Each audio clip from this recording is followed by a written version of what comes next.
चलो ठीक है, स्टार्ट करते हैं। देखो लास्ट क्लास में ना हम लोग स्पेशल मैट्रिसेस से स्टार्ट किया था। उसमें एक टाइप हम लोग पढ़े थे, जो था हमारा क्या, ऑर्थोगोनल मैट्रिक्स। तो ऑर्थोगोनल का कंडीशन क्या था कि कोई भी मैट्रिक्स और उसके ट्रांसपोज को प्रोडक्ट करेंगे तो हमें ऑलवेज क्या मिलेगा, आइडेंटिटी मिलेगा। तो ऐसे मैट्रिक्स को हम लोग क्या बोले थे, ऑर्थोगोनल बोले थे। उसी टाइप का कुछ कुछ और भी मैट्रिक्स है जिसमें थोड़ा थोड़ा कंडीशन को चेंज होगा। जैसे एक और हमारा मैट्रिक्स है आइडेम्पोटेंट मैट्रिक्स। आइडेम्पोटेंट मैट्रिक्स, ठीक है। तो इसको आप डिफाइंड इस तरह से कर सकते हो कि A square matrix, A square matrix A is said to be, A is said to be idempotent, idempotent if this one. इस कंडीशन को यदि वो फुलफिल करेगा तो उस केस में उस मैट्रिक्स को हम लोग क्या बोलेंगे, आइडेम्पोटेंट बोलेंगे, ठीक है। जैसे देखो एक एग्जांपल लेता हूँ, समझ में आएगा। जैसे देखो एक मैंने मैट्रिक्स इस तरह का ले लिया, ए 2 2 -1 एंड -1 ऐसा, ठीक है। अब इसको आप इसी से प्रोडक्ट करके देखो, मल्टीप्लाई करके देखो। तो जैसे ए को ए से मल्टीप्लाई करेंगे तो हमें क्या मिलेगा, ए स्क्वायर मिलेगा ना। तो ए स्क्वायर को आप लिख सकते हो ना, ए इंटू ए। अब ए इंटू ए मतलब ए मैट्रिक्स को आप रख लो, 2 - 1 2 - 1। इसी को इसी से प्रोडक्ट करना है तो क्या रखेंगे, 2 - 1 2 - 1 ऐसा। अब जैसे मल्टीप्लिकेशन का जो रूल है इसको फॉलो करो। तो मल्टीप्लिकेशन का रूल क्या है कि रो कॉलम को आप मल्टीप्लाई करोगे। तो रो को कॉलम से मल्टीप्लाई किया तो 2 2 जा 4, 2 × -1 -2। इस रो को इस कॉलम के साथ में करेंगे तो क्या मिलेगा, 2 2 जा 4 एंड 2 × -1 -2। -1 इसको इसके साथ में मल्टीप्लाई करो तो -1 × 2 -2, और ये -1 × -1 क्या मिलेगा, +1।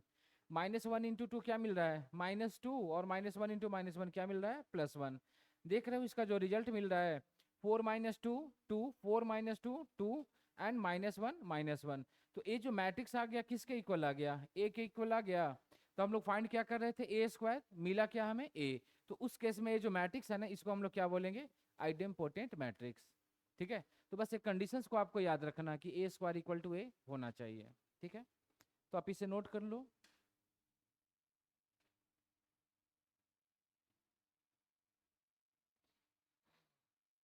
तो ये हो गया हमारा आइडेम्पोटेंट मैट्रिक्स।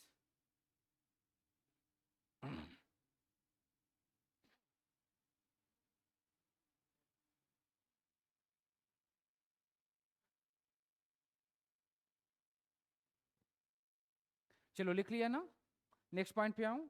तो देखो जो नेक्स्ट हमारा टाइप ऑफ मैट्रिक्स है ना, जो कि है इनवॉल्यूटरी मैट्रिक्स।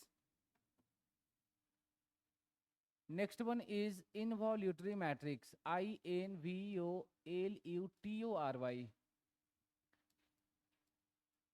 और ये सब जितने मैट्रिक्स होगा स्क्वायर तो होगा ही होगा। तो इसको भी आप डिफाइन कर सकते हो कि A square matrix, A square matrix capital A is said to be involutory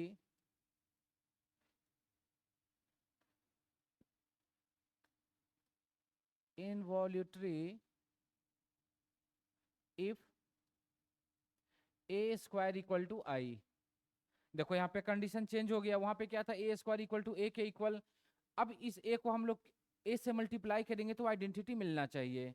तो उस केस में उस मैट्रिक्स को हम लोग क्या बोलेंगे, इनवॉल्यूटरी बोलेंगे, ठीक है। तो देखो इसे समझने के लिए क्या किया ना कि कोई सा एक मैट्रिक्स ले लिया। अब देखो इसमें ना कोई सा भी मैट्रिक्स आप ले नहीं सकते हो, तो इसका जो एलिमेंट्स का अरेंजमेंट होगा ना एक प्रॉपर वे में होगा, तभी आप इसको मल्टीप्लाई करोगे तो आइडेंटिटी मिलेगा। जैसे देखो एक मैट्रिक्स इस तरह का है, -5 3 -8 5। अब इस मैट्रिक्स को आप मल्टीप्लाई करके खुद से देख लो, ठीक है। इस मैट्रिक्स को मल्टीप्लाई करके खुद से देख लो, आ जाएगा। चेक करो और बताओ कि ये इनवॉल्यूटरी है या नहीं है।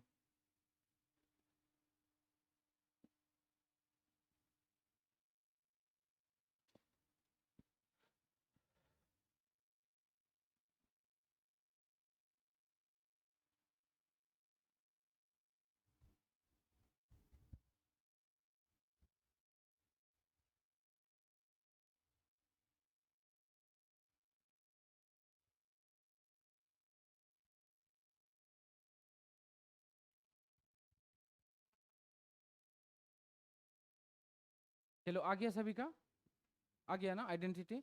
हाँ, इसका मतलब कि मैट्रिक्स हमारा क्या होगा, इन्वॉल्यूटरी होगा। जैसे देखो इसको मल्टीप्लाई कर लेता हूँ, ए स्क्वायर को मल्टीप्लाई किया ए से, तो हमें मिलेगा क्या, -5 3 -8 5। इसको आप इसी से मल्टीप्लाई करोगे तो क्या बनेगा, -5 3 -8 एंड क्या बन जाएगा, 5 बन जाएगा। अब इसका प्रोडक्ट कर लो, तो प्रोडक्ट जब हम लोग करेंगे तो क्या बनेगा, इस रो और कॉलम को मल्टीप्लाई करना है, रो को कॉलम के साथ में। तो -5 5 क्या मिलेगा, 25, -8 3 क्या मिलेगा, 24, -5 -8 क्या मिलेगा, 40, एंड -8 5 क्या मिलेगा, -40। इसको इसके साथ में मल्टीप्लाई करोगे तो -3 15 मिलेगा, और ये +15 मिलेगा। ये हमें -24 मिलेगा, और ये हमें 25 मिलेगा। तो देख रहे हो, इसको जब सिंप्लीफाई करेंगे तो हमें क्या मिल जाएगा, 1 0 0 1, और ये किसके इक्वल हो गया, आई के इक्वल हो गया। तो इस केस में इसको हम लोग क्या बोलेंगे, इनवॉल्यूटरी बोलेंगे। ठीक है, तो जितना भी मैट्रिक्स आप देख रहे हो बस उसका कंडीशंस को आपको याद रखना है। ठीक है, चलो आगे बढ़े। तो ये था हमारा इनवॉल्यूटरी। नेक्स्ट जो हमारा मैट्रिक्स है ना, nilpotent matrix. Next one is the nilpotent matrix.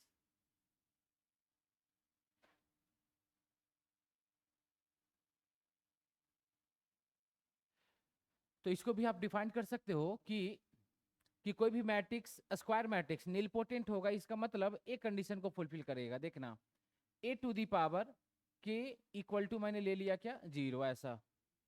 के क्या बताता है ना, देखना, और 0 तो हमारा नल मैट्रिक्स को बता रहा है। तो ध्यान में रखना कि जैसे के है, मान लिया कि सपोज मैंने ए स्क्वायर किया और वैल्यू 0 आ गया, तो उस केस में मैट्रिक्स हमारा क्या हो जाएगा, नील पोटेंट। सपोज ए स्क्वायर पे 0 नहीं आया, तो हम लोग क्या करेंगे, A3 निकालेंगे, और उसकी वैल्यू यदि 0 आता है तो वो नील पोटेंट होगा। समझ में आया, आइदर 2 पे आ जाएगा या फिर 3 करोगे उस पे आ जाएगा। ज्यादा चांस है कि 3 तक आ जाएगा, क्योंकि 4 तक यार काफी लेंदी प्रोसेस, लेंदी हो जाएगा कैलकुलेशन। तो ज्यादा उतना कॉम्प्लिकेशन में नहीं देगा, मैक्सिमम या तो 2 या तो 3, इसके आगे में ही आ जाएगा। और जहां पे जो आएगा ना, उसी को हम लोग क्या बोलते हैं, उसका इंडेक्स बोलते हैं। जैसे सपोज के बताता है index of nilpotent matrix, K is index of nilpotent matrix.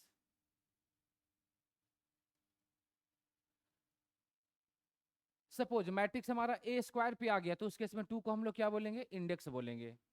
ठीक है, सपोज 2 पे नहीं आया, 3 पे आया, A3 पे आया, तो 3 उसका इंडेक्स कहलाएगा। समझ में आया, तो जैसा रहेगा उसके अकॉर्डिंग यार हम लोग देख लेंगे। हाँ, बट टर्म्स एंड कंडीशन में क्या है, 0 मैट्रिक्स होना चाहिए या फिर नल मैट्रिक्स। ठीक है, जैसे देखो एक छोटा सा एग्जाम्पल लेता हूँ।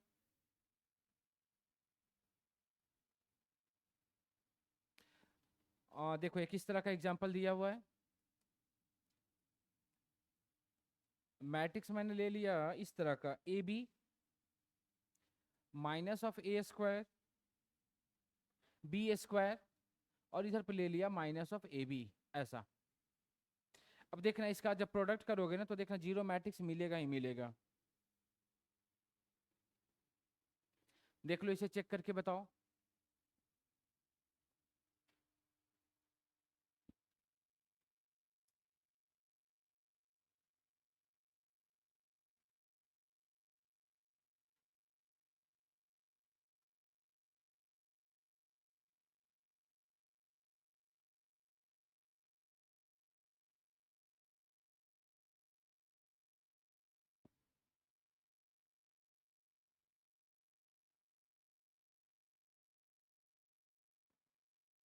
आ गया, देखो जब इसका A² करोगे तो 0 मैट्रिक्स मिलना ही मिलना है। ठीक है ना, A² को लिखा A×A, और A हमारे पास क्या है, AB मैट्रिक्स है, -A² है, B² है, और यहाँ पे है -AB। इसको आप इसी के साथ में मल्टीप्लाई कर लो, तो AB मिलेगा, -A² मिलेगा, B² मिलेगा, और इधर पे मिल जाएगा -AB। अब देख लो दोनों का प्रोडक्ट करके, तो प्रोडक्ट करेंगे तो हमें क्या मिलेगा, 0 मैट्रिक्स मिल जाएगा। देखो AB क्या मिल जाएगा, A² B², इसको मल्टीप्लाई किया तो क्या मिला, -A² B²। इसको आप इसके साथ में मल्टीप्लाई करते हो तो क्या बनेगा, ABQ, और इसको इसके साथ में मल्टीप्लाई करते हो तो minus of A B Q, इसको इसके साथ में मल्टीप्लाई करते हो तो माइनस ए स्क्वायर बी, और यहाँ से मल्टीप्लाई करते हो तो अच्छा ए क्यू बी मिलेगा। यहाँ पे ए स्क्वायर और ए को मल्टीप्लाई करेंगे तो ए क्यू बी मिलेगा ना, और इसको इसके साथ में मल्टीप्लाई करोगे तो प्लस ए क्यू बी मिलेगा। इसको आप इसके साथ में मल्टीप्लाई करो तो minus A square B square, और यहाँ से मिलेगा हमारा क्या, plus of A square B square. देख लो सारा टर्म कैंसिल हो रहा है, this one this one this one this one this one this one this one this one, तो सारा मैट्रिक्स हम सारा एलिमेंट टर्म्स कैंसिल होकर के हमें क्या मिलेगा, 0 0 0 0। तो ऐसे मैट्रिक्स को हम लोग क्या बोलते हैं, जीरो मैट्रिक्स बोलते हैं। ठीक है, तो जो मैट्रिक्स है ना, ये हमारा क्या बन गया, नील पोटेंट। कहाँ पे आया, 0 2 पे आया, तो उसका इंडेक्स क्या हो जाएगा, 2 हो जाएगा। समझ में आया। हाँ, सपोज 2 पे नहीं आता तो एक बार फिर से हम लोग मल्टीप्लाई करते, A3 निकालते, और उस पे 0 आता तो वो उसका क्या हो जाता, इंडेक्स हो जाता। ठीक है, आगे बढ़े। तो ये था हमारा नीलपोटेंट मैट्रिक्स। चलो इसके बाद आते हैं नेक्स्ट, एक दो मैट्रिक्स और है उसको देख लेते हैं। देखो एक और मैट्रिक्स है, सिंगुलर मैट्रिक्स। सिंगुलर मैट्रिक्स, ठीक है, तो इसको आप डिफाइन कर सकते हो कि ए स्क्वायर मैट्रिक्स,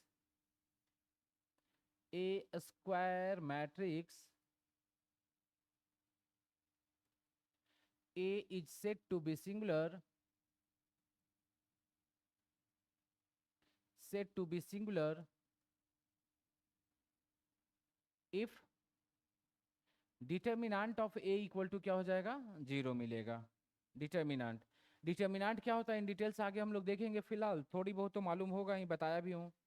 देखो डिटर्मिनेंट होता क्या है ना, सपोज एक मैं मैट्रिक्स ऐसा ले लिया, ए 1 2 1 2 एंड यहाँ पे ले लेता हूँ 1 ले लेता हूँ और यहाँ पे 2 ले लेता हूँ, ऐसा।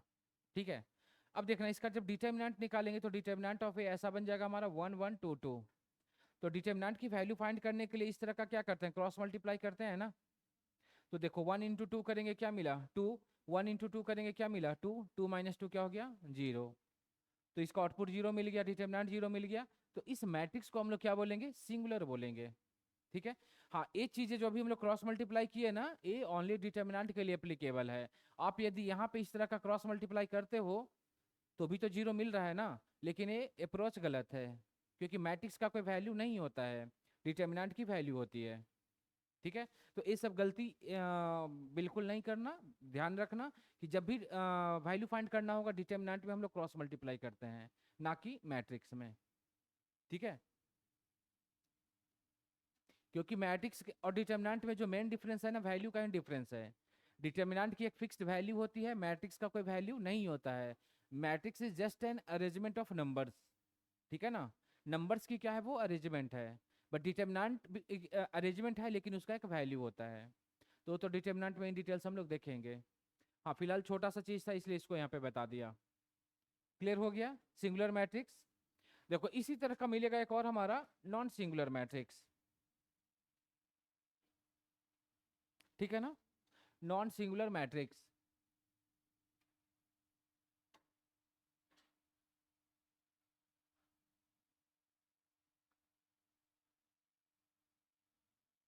तो देखो इसका भी डेफिनेशन वही है, बस थोड़ा सा चेंज हो जाएगा। चेंज क्या होगा कि डिटर्मिनेंट की वैल्यू यदि 0 नहीं मिल रहा है तो उस केस में उस मैट्रिक्स को हम लोग क्या बोलेंगे, नॉन सिंगुलर बोलेंगे। ठीक है, जैसे कोई सा भी एक एग्जांपल आप ले सकते हो। मान लिया कि कोई एक हमारा मैट्रिक्स ऐसा है 2 4 -5 7 ऐसा। तो सबसे पहले क्या करेंगे, इसका डिटर्मिनेंट बनाएंगे। तो डिटर्मिनेंट हमें इस तरह से मिलेगा 2 4 -5 7। अब यहाँ पे क्या करोगे, इसका क्रॉस मल्टीप्लाई, जैसे वैल्यू निकालते हो तो दिस वन। तो 7 2 जा क्या मिलेगा 14, और यहाँ पे क्या बन जाएगा +20, बीच में माइनस लगेगा ना, और माइनस माइनस 20 बना देगा, तो क्या बन गया 34। तो 34 कैसा है, 0 तो नहीं है ना, तो उस केस में इस मैट्रिक्स को हम लोग क्या बोलेंगे, नॉन सिंगुलर बोलेंगे। ठीक है, तो ये हमारा टाइप्स ऑफ मैट्रिसेस का स्पेशल केसेस है, तो इसको भी आप नोट कर लो।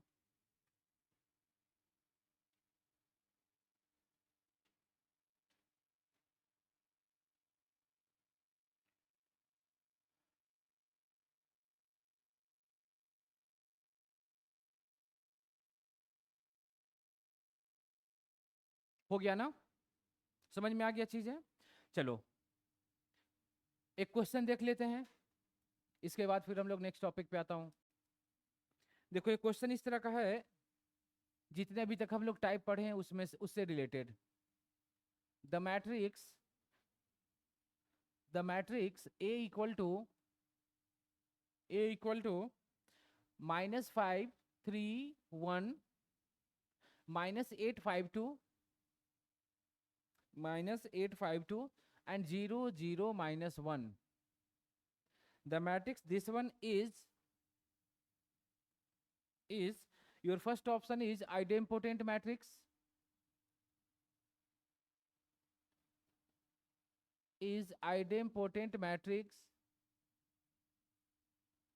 second one is, ठीक है, second one is involutory matrix,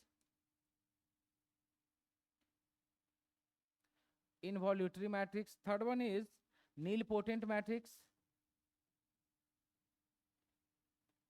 and last one is none of this. देख लो ट्राई करके, कौन सा मैट्रिक्स है, इसको मल्टीप्लाई करके देख लो।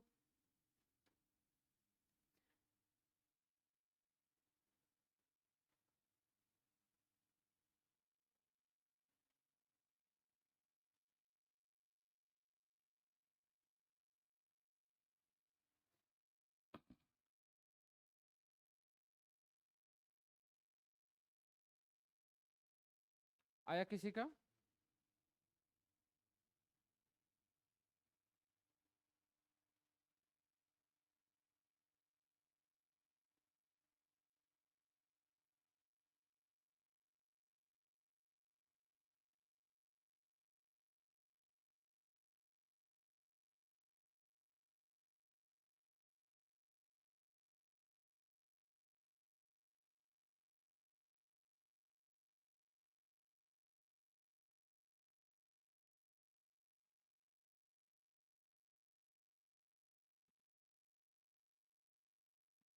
आया?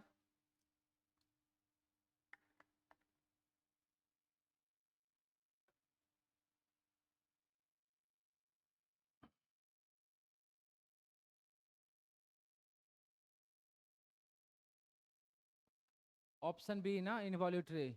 हाँ इनवॉल्यूटरी आएगा।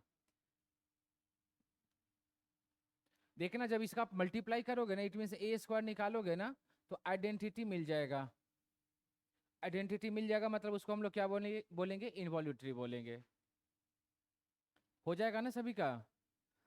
तो जिनका नहीं हुआ है ट्राई कर लेना, जस्ट मल्टीप्लीकेशन है, ए को ए से मल्टीप्लाई करोगे, देखना रो और कॉलम में मल्टीप्लाई करोगे तो आइडेंटिटी मैट्रिक्स मिल जाएगा। ठीक है, तो ये था हमारा स्पेशल टाइप ऑफ मैट्रिसेस। ठीक है, कुछ और भी स्पेशल टाइप ऑफ मैट्रिसेस है जो कि कॉम्प्लेक्स नंबर से रिलेटेड है, तो उसको एडवांस वाले बैच में देखेंगे हम लोग। ठीक है ना? हाँ ये तो हो गया हमारा। तो इससे ज़्यादा यार कुछ मेंस लेवल में ज़्यादा कुछ है नहीं, जितना भी अभी तक हम लोग टाइप ऑफ मैट्रिसेस पढ़े हैं।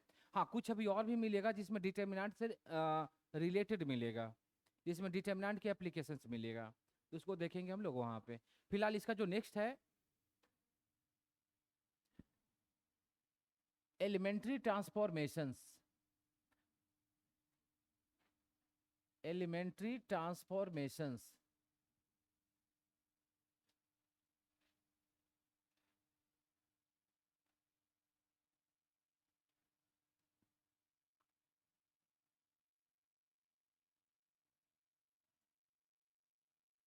तो ऐसे देखोगे ना, ये जो टॉपिक है बोर्ड के सिलेबस से हटाया हुआ है। ठीक है, लेकिन जेई या कोई भी कॉम्पिटेटिव एग्जाम में यार थोड़ी बहुत इसके एप्लीकेशंस मिल जाता है। ठीक है, फिर भी बता देता हूँ कि क्या होता है, क्या इसकी एप्लीकेशंस है, जो क्या हमें कहाँ पे इसकी ज़रूरत पड़ेगा। ठीक है ना? तो सबसे पहले तो समझते हैं कि एलिमेंट्री ट्रांसफॉर्मेशन होता क्या है। तो एलिमेंट्री ट्रांसफॉर्मेशन में ना मेनली दो टाइप का होता है। एक तो हमारा रो में जस्ट लाइक इंटरचेंजिंग या ऑपरेशंस बोल सकते हो, रो और कॉलम में किस तरह का चेंजिंग हम लोग लाते हैं, उसी को हम लोग एलिमेंट्री ट्रांसफॉर्मेशन बोलते हैं। तो इसमें तीन टाइप का मेनली ऑपरेशन हम लोग पढ़ते हैं। तो पहला जो इसका ऑपरेशन है ना, ऐसा बोल सकते हो interchanging of rows and columns, rows and columns, ठीक है। ध्यान से देखना इस वाले ऑपरेशंस को, ठीक है ना। तो interchanging of rows and columns को ना सिंबॉलिकली हम लोग इस तरह से डिनोट करते हैं। यदि रो का इंटरचेंज हो रहा है ना तो आर आई, और ये डबल एरो बताता है आर जे। और यदि हमारा कॉलम का ऑपरेशन होगा तो कॉलम को हम लोग डिनोट करते हैं सी आई, इंटरचेंजिंग ऑफ सी जे। ये आई और जे क्या होता है, नंबर को बताता है। जैसे देखना, अभी एक छोटा सा एग्जांपल लेता हूँ ना, समझ में आएगा सारी चीजें। जैसे देखो, एक मैंने एग्जांपल लिया कि एक हमारा मैट्रिक्स है ऐसा 1 2 3 -4 5 6, और एक और ले लेता हूँ, कुछ भी ले लो, 2 4 7, ऐसा एक कोई मैट्रिक्स है हमारा। जैसे सपोज कहीं पे हमको रिक्वायरमेंट है या जरूरत है ऐसा कि मैं ऐसा इंटरचेंज करूं, R1 और R3 को इंटरचेंज करना है हमको। तो R1 क्या बताता है, रो फर्स्ट को, ठीक है। और R3 क्या बताता है, रो थर्ड को। तो रो फर्स्ट यही है ना हमारा, और रो थर्ड ए है। तो ये जो डबल एरो है ना, ये बताता है ना कि R1 का जितने एलिमेंट है सारा कुछ यहाँ पे शिफ्ट हो जाएगा, और ये वाला सारा कुछ R1 पे शिफ्ट हो जाएगा। समझ में आया मेरी बात। तो जो नया मैट्रिक्स बनेगा ना, नया मैट्रिक्स, इसको आप ऐसे लिख सकते हो, R3 वाला एलिमेंट को उठाकर ऊपर भेज दो, तो 2 4 7। R2 में कोई चेंज यार नहीं हो रहा है तो इसको आप जस का तस रहने दो, और इसको नीचे भेज दो, तो क्या बन जाएगा, 1 2 3 बन गया। समझ में आया। तो जहां पे जैसी ऑपरेशंस का रिक्वायरमेंट होगा उसके अकॉर्डिंग हम लोग ऑपरेट करेंगे। ये चीज कहाँ पर पता चलेगा कि कैसे क्या ऑपरेशन है, इसका एप्लीकेशंस में मिलेगा, ठीक है। तो वहां पे हम लोग देखेंगे कि क्या इसके एप्लीकेशंस है जो। समझ में आया। फिलहाल जैसे कॉलम का भी हमको, सपोज कॉलम में हमको जरूरत है। जैसे मैं बोलूँ कि हमको ऐसा चेंजिंग चाहिए, C2 को C3 पे भेजना है और C3 वाले को C2 पे भेजना है, ठीक है। तो जो नया मैट्रिक्स बनेगा वो क्या बनेगा, कॉलम 1 2 3। कॉलम मतलब वर्टिकली देखना है। तो कॉलम 1 में तो यार कोई चेंज नहीं है, तो इसको आप जस का तस रहने दो। कॉलम 2 वाले को 3 पे भेज दो, 3 वाले को 2 पे भेज दो, तो क्या बन जाएगा, 3 6 7, और इधर पे क्या बन जाएगा, 2 5 4 बनेगा। तो यही हमारा कॉलम का इंटरचेंजिंग हो गया, ठीक है। तो रो में रिक्वायरमेंट होगा तो रो को इंटरचेंज करेंगे, कॉलम में रिक्वायरमेंट होगा तो कॉलम को इंटरचेंज करेंगे। क्लियर, समझ में आया। तो ये हमारा फर्स्ट टाइप का ऑपरेशंस हो गया जिसमें हम लोग इंटरचेंज बोलते हैं, ठीक है। चलो, ये इसमें किसी को प्रॉब्लम नहीं ना। चलो नेक्स्ट पॉइंट पे आता हूँ, किसी को प्रॉब्लम होगा बोलना, ठीक। चलो नेक्स्ट, जो नेक्स्ट टाइप का हमारा ऑपरेशंस है या ट्रांसफॉर्मेशन है जो भी है, इसको इस तरह से हम लोग बोलते हैं, multiplication by any non zero numbers,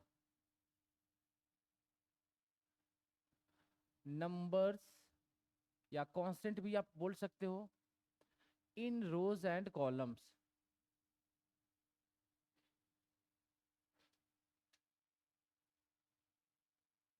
समझ में आया कि कोई भी रो या कोई भी कॉलम में कोई भी कांस्टेंट से हम लोग मल्टीप्लाई कर रहे हैं, non zero numbers. Non zero number मतलब क्या, जीरो को छोड़ करके, ठीक है ना। 1 2 3 4 फ्रैक्शन, कुछ कोई भी नंबर ले लो। जैसे सपोज, हाँ, इसको आप सिंबॉलिकली ऐसे भी डिनोट कर सकते हो। जैसे मैं बोला कि आर आई चेंज करना है हमको, के आर आई ऐसा कर दिया, के जहाँ पे कोई भी कांस्टेंट होगा, तो ये क्या बता रहा है, रो में ऑपरेशंस हो रहा है, ठीक है। सपोज हमें कॉलम में चाहिए तो कॉलम के लिए क्या करेंगे, सी आई करेंगे, और यहाँ पे कोई भी कांस्टेंट के सी जे ले लिया। तो कॉलम कॉलम अच्छा यहाँ पे आई रहेगा, कॉलम में रहेगा तो कॉलम, रो में रहेगा तो रो। जैसे कि एग्जांपल ले लेता हूँ, चीजें क्लियर हो जाएगा। जैसे मैं बोलूँ कि एक हमारा मैट्रिक्स है ऐसा, -1 2 1 0 2 5 एंड 3 4 7, ऐसा ले लिया। अब मान लिया जाए कि मैं एक ऑपरेशन ऐसा ऑपरेट कर रहा हूँ, ये तो ऑपरेशन पता चलेगा यार एप्लीकेशन में। जैसे मैं बोलूँ कि R1 हमको चाहिए 5 R1 ऐसा, ठीक है, 5 चाहिए। तो क्या करेंगे, R1 रो फर्स्ट में 5 से सारे एलिमेंट में मल्टीप्लाई करेंगे, ठीक है। तो रो 1 यही है ना हमारा, तो इसमें 5 से मल्टीप्लाई करोगे तो क्या बनेगा, -5 10 5। इसमें यार कोई चेंज नहीं रहेगा, जस का तैसा पुराने दो इसे। तो ये हमारा कांस्टेंट का मल्टीप्लीकेशन हो गया, ठीक है। सपोज कॉलम में हमको जरूरत है, कॉलम में, तो कॉलम में भी आप मल्टीप्लाई करोगे। जैसे मैंने चेंज किया C2 को -3C2 ऐसा बोल दिया जाए, तो जो कॉलम 2 है उसमें क्या करेंगे, -2 से मल्टीप्लाई करें। तो कांस्टेंट यार प्लस हो या माइनस हो, कोई इफेक्ट क्या, मतलब जहाँ पे जैसा रहेगा यार कर सकते हो, कोई रोक टोक नहीं है इसमें। तो जो नया हमारा मैट्रिक्स बनेगा वो क्या बन जाएगा, कॉलम 1 तो सेम ही है -1 0 3, कॉलम 2 में -3 से मल्टीप्लाई करेंगे तो क्या बन जाएगा -6, -4 -6 है, ठीक है, और ये क्या बन जाएगा -12 बन जाएगा, और ये एज इट इज आ जाएगा 157। तो ये हमारा ये आ गया, नया मैट्रिक्स बन गया, ठीक है। चलो ये हमारा दो टाइप 2 ऑपरेशंस हो गया, मतलब सेकेंड टाइप का। चलो थर्ड पे आऊं। देखो जो थर्ड वाला है ना हमारा, कि कोई भी रो, जैसे रो 1 है और ऑपरेशन हमें रो थर्ड के साथ में चाहिए, मतलब इस तरह का रहेगा, सिंबॉलिकली मैं लिख देता हूं, देखना। जैसे मैं बोल दूं ऐसा RI और RI प्लस KRJ ऐसा कर दिया, ये क्या बता रहा है, मालूम मालूम चल रहा है। RI मतलब कोई भी रो 1 ले लिया, J मतलब रो 2 ले लिया, तो R1 और R2 में ऑपरेशंस हो रहा है हमारा, ठीक है। क्या हो रहा है कि कोई भी कांस्टेंट 2 से उसमें मल्टीप्लाई किया, R1 के साथ में ऐड किया और R1 की जगह पे लिख दिया। इसको एग्जांपल से समझाता हूँ, समझ में आएगा। चलो इसी तरह का कॉलम में भी आप ऑपरेट कर सकते हो, CI changing to CI plus of KCJ ऐसा। देखो एक एग्जांपल लेता हूँ ना, चीजें क्लियर हो जाएगा सारा कुछ। जैसे मैंने ले लिया 1 2 3, इधर पे ले लेता हूँ -4 5 6, इधर पे ले लेता हूँ 2 4 2 5 7 ऐसा कुछ ले लिया। सपोज एक ऑपरेशन हमें ऐसा चाहिए, मैं बोल दूं कि R1 चेंजिंग टू, याद रखना ये जो डबल एरो है ना, डबल एरो, ये क्या बताता है, इंटरचेंज को बताता है।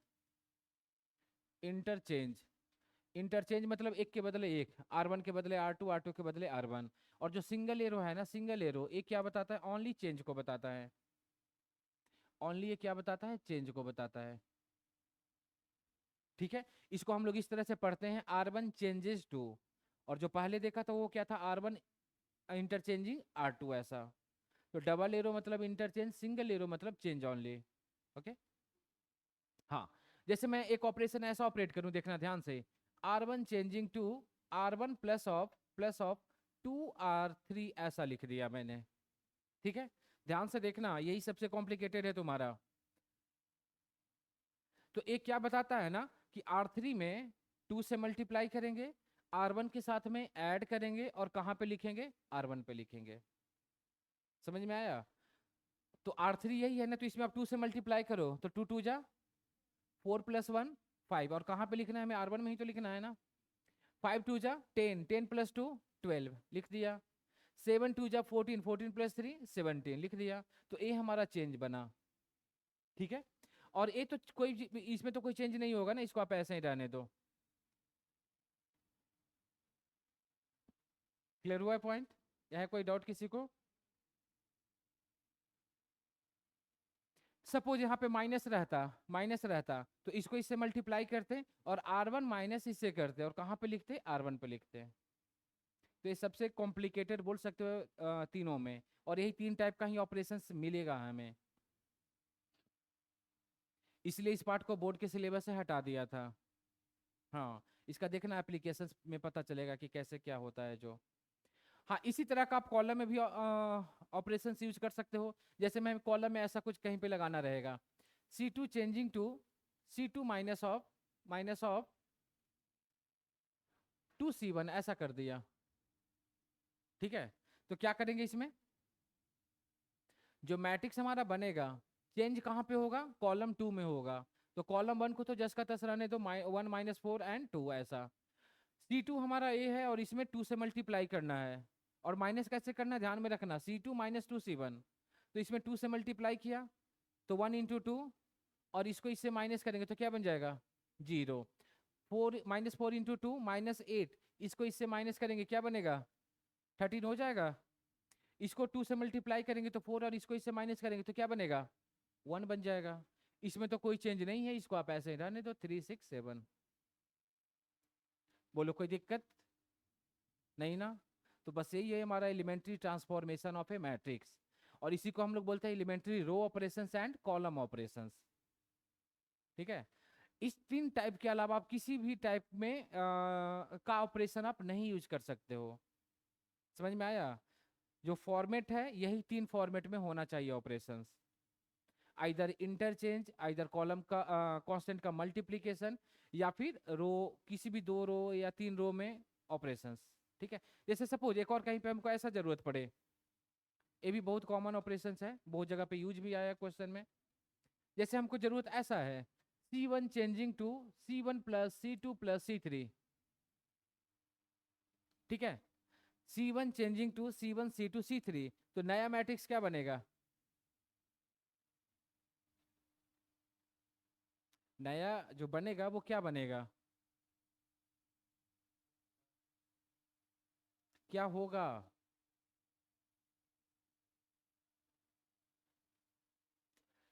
देखो ना, देखो इसमें इसमें कहीं पे भी करो यार, कोई दिक्कत है नहीं। फिलहाल मैं ओरिजिनल मैट्रिक्स को ही लेकर चल रहा। कॉलम 1 ए है, कॉलम 2 ए है, कॉलम 3 ए है। क्या ऑपरेशन यूज कर रहे हैं?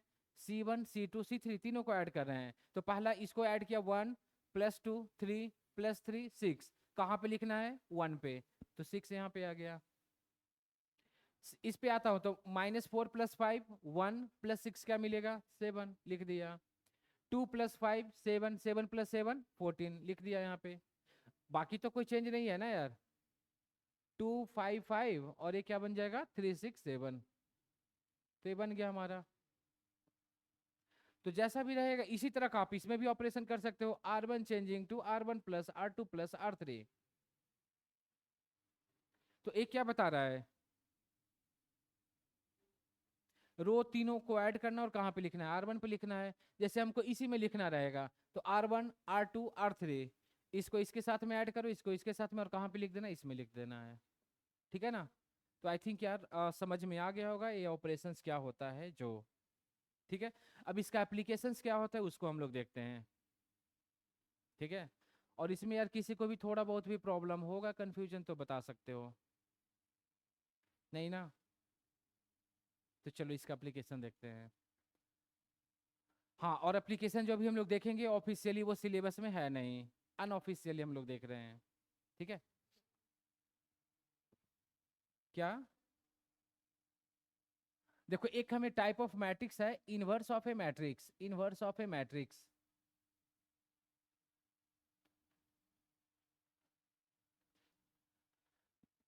ठीक है, तो इनवर्स ऑफ ए मैट्रिक्स हम लोग दो तरीके से फाइंड करते हैं, दो मेथड है उसका फाइंड करने का। एक तो जो भी हम लोग ऑपरेशंस पढ़े हैं ना, उसको यूज करके इनवर्स फाइंड करेंगे, जो कि सिलेबस में नहीं है। ठीक है, और एक जो इनवर्स हम लोग फाइंड करेंगे डिटर्मिनेंट का यूज करके फाइंड करेंगे, जो कि सिलेबस में है हमारा। ठीक है, तो ये बस ऐसे ही बता दे रहा हूँ। ठीक है ना? देखो inverse of a matrix definition क्या होता है देख लेना। देखो इसका कंडीशन क्या होता है ना इनवर्स ऑफ ए मैट्रिक्स का, कि मैं मान लिया कि कोई एक मैट्रिक्स ए है। ठीक है, एक और मैट्रिक्स बी ऐसा है कि जब इसका हम लोग प्रोडक्ट करेंगे, ए बी करें या फिर बी ए करें, तो ऑलवेज हमें किसके इक्वल आ जाए? आइडेंटिटी के इक्वल आ जाए। समझ में आया? कोई एक मैट्रिक्स ए है और एक और मैट्रिक्स बी है, इस तरह का है कि जब हम लोग ए बी करें या फिर बी ए करें, ऑलवेज हमें किसके इक्वल आ जाए? आई के इक्वल आ जाए। आई बोले तो आइडेंटिटी मैट्रिक्स। ठीक है ना? तो इस केस में A is A is known as inverse of b, inverse of b, and b is known as inverse of a, and b is known as inverse of a। समझ में आया? डिफिनेशन यार बना करके लिख सकते हो कि A and B matrix such that product of A and B and product of B is always equal to identity matrix, then A is known as the inverse of B and B is known as the inverse of A. इसी को मैं इस तरह से arrange कर लिया। ठीक है, अब ए बन गया तो इसी को हम लोग ऐसे भी तो लिख सकते हैं ना, डेट इज करके बी ए का इनवर्स है, तो इसको हम लोग ऐसे लिख सकते हैं ए इनवर्स, इनवर्स को इस तरह से डिनोट करते हैं। ठीक है, ए हमारा इनवर्स इसका है तो इसको ऐसे भी तो लिख सकते हो ना, ए इनवर्स ए, और एक किसके इक्वल हो गया? आई के इक्वल हो गया। ठीक है, अब वो बी जो है ना वो कैसे फाइंड करेंगे वही हम लोग को देखना है, समझना है।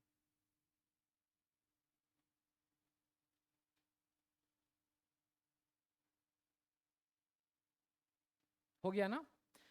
ठीक है, तो ए था इनवर्स का डेफिनेशन। इसका प्रॉपर्टीज वगैरह भी है, तो आगे हम लोग जब डिटरमिनेंट वाला देखेंगे मेथड वहां पे देखेंगे सारा प्रॉपर्टीज। फिलहाल इसका एप्लीकेशन से देखते हैं, जो अभी हम लोग ऑपरेशंस पढ़े हैं उसका। तो उसका क्या उसे बोलते हैं, एप्लीकेशंस क्या है इनवर्स फाइंड करने में। जो अभी हम लोग ऑपरेशंस पढ़े हैं ना, रो और कॉलम ऑपरेशंस, उसका जो एप्लीकेशंस है inverse of a matrix find करने में यूज करते हैं। ठीक है, कैसे फाइंड करते हैं देखना।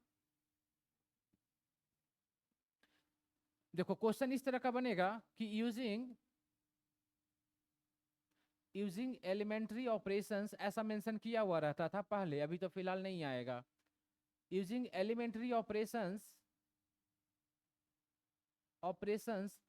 Find the inverse of the matrix, find the inverse of the matrix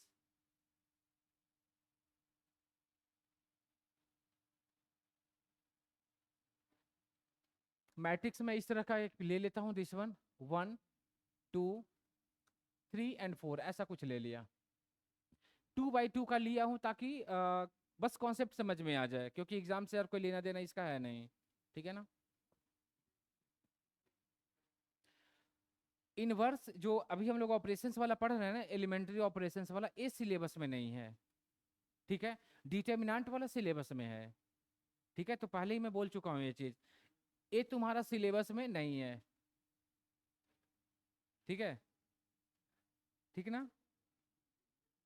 हाँ, बट जो अभी तक हम लोग ऑपरेशंस पढ़े हैं उसका एप्लीकेशन यार मिलता है, इसलिए बता रहा हूँ इस टॉपिक को। ठीक है ना? देखना इसका प्रोसेस क्या है यार, कैसे इसको इन्वर्स फाइंड करते हैं, ध्यान से देखना। सबसे पहले जो दिया हुआ मैट्रिक्स है इसको ए मान लो, कि लेट हमारा जो दिया हुआ मैट्रिक्स है क्या है, ए वाला है। ठीक है, ए मान लिया। और इसको ना इस तरह से हम लोग अरेंज करते हैं, ए इक्वल टू आई ए, जहां पे आई क्या बताता है, आइडेंटिटी मैट्रिक्स। यदि मैट्रिक्स हमारा 2 by 2 का रहेगा तो आइडेंटिटी भी हम लोग क्या लेंगे, 2 by 2 ले लेंगे। यदि वो 3 by 3 रहेगा तो आइडेंटिटी भी 3 by 3 लेंगे। ठीक है ना? तो सबसे पहले क्या करेंगे, जो मैट्रिक्स है ना इसको आप लिख लो यहाँ पे। तो लिख लिया 1 2 3 4, इसका यार प्रोसेस समझना, नहीं तो पता नहीं चलेगा कि चल क्या रहा है। आइडेंटिटी क्या है हमारा, 1 0 0 1 लिख दिया, और यहाँ पे ए को ए ही रहने दो। समझ में आया? तो पहला स्टेप में यार इस तरह से आपको अरेंज कर लेना है। अगला स्टेप में करना क्या है ना, अगला स्टेप में करना क्या है ना, कि जो गिवन मैट्रिक्स है ना इसको आपको आइडेंटिटी बनाना है, मतलब 1 0 0 1 बनाना है। किसको? इसको। और इसका जो फॉर्मेट है ना याद रखना, इस तरह से हम लोग प्रोसीड करेंगे, ऐसा ऐसा। मतलब पहले इसको 1 बनाएंगे, फिर 0 बनाएंगे, फिर 1 बनाएंगे, फिर इसको 0 बनाएंगे, तो वो अपने आप आइडेंटिटी में कन्वर्ट होगा।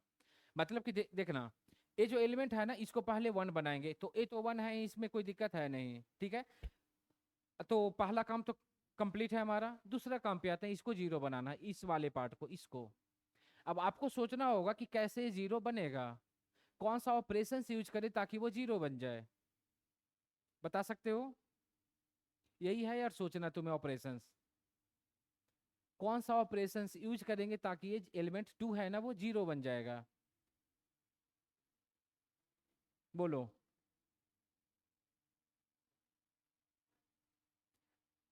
हाँ, बोलो। तो इतना देर से टाइम पास ही हो रहा था फिर तुम लोग का।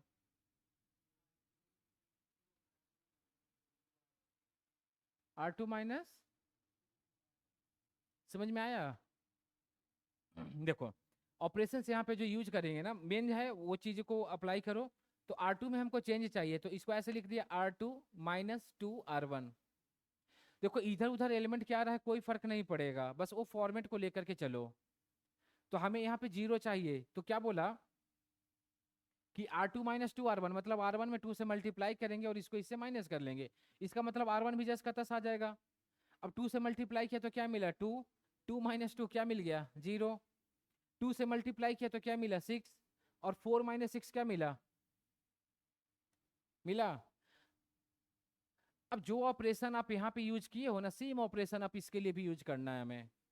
तो R1 तो यार एज इट इज रहेगा 1 0, इसमें 2 से मल्टीप्लाई किया था, इसको इससे माइनस किया था, तो 0 एंड 1 इंटू 2 2, तो 0 माइनस 2 क्या मिला, मिला 0 इंटू 2 0 एंड 1 माइनस 0 क्या मिला, 1 माइनस 0 1 मिलेगा यार। ठीक है, क्लियर हुआ point.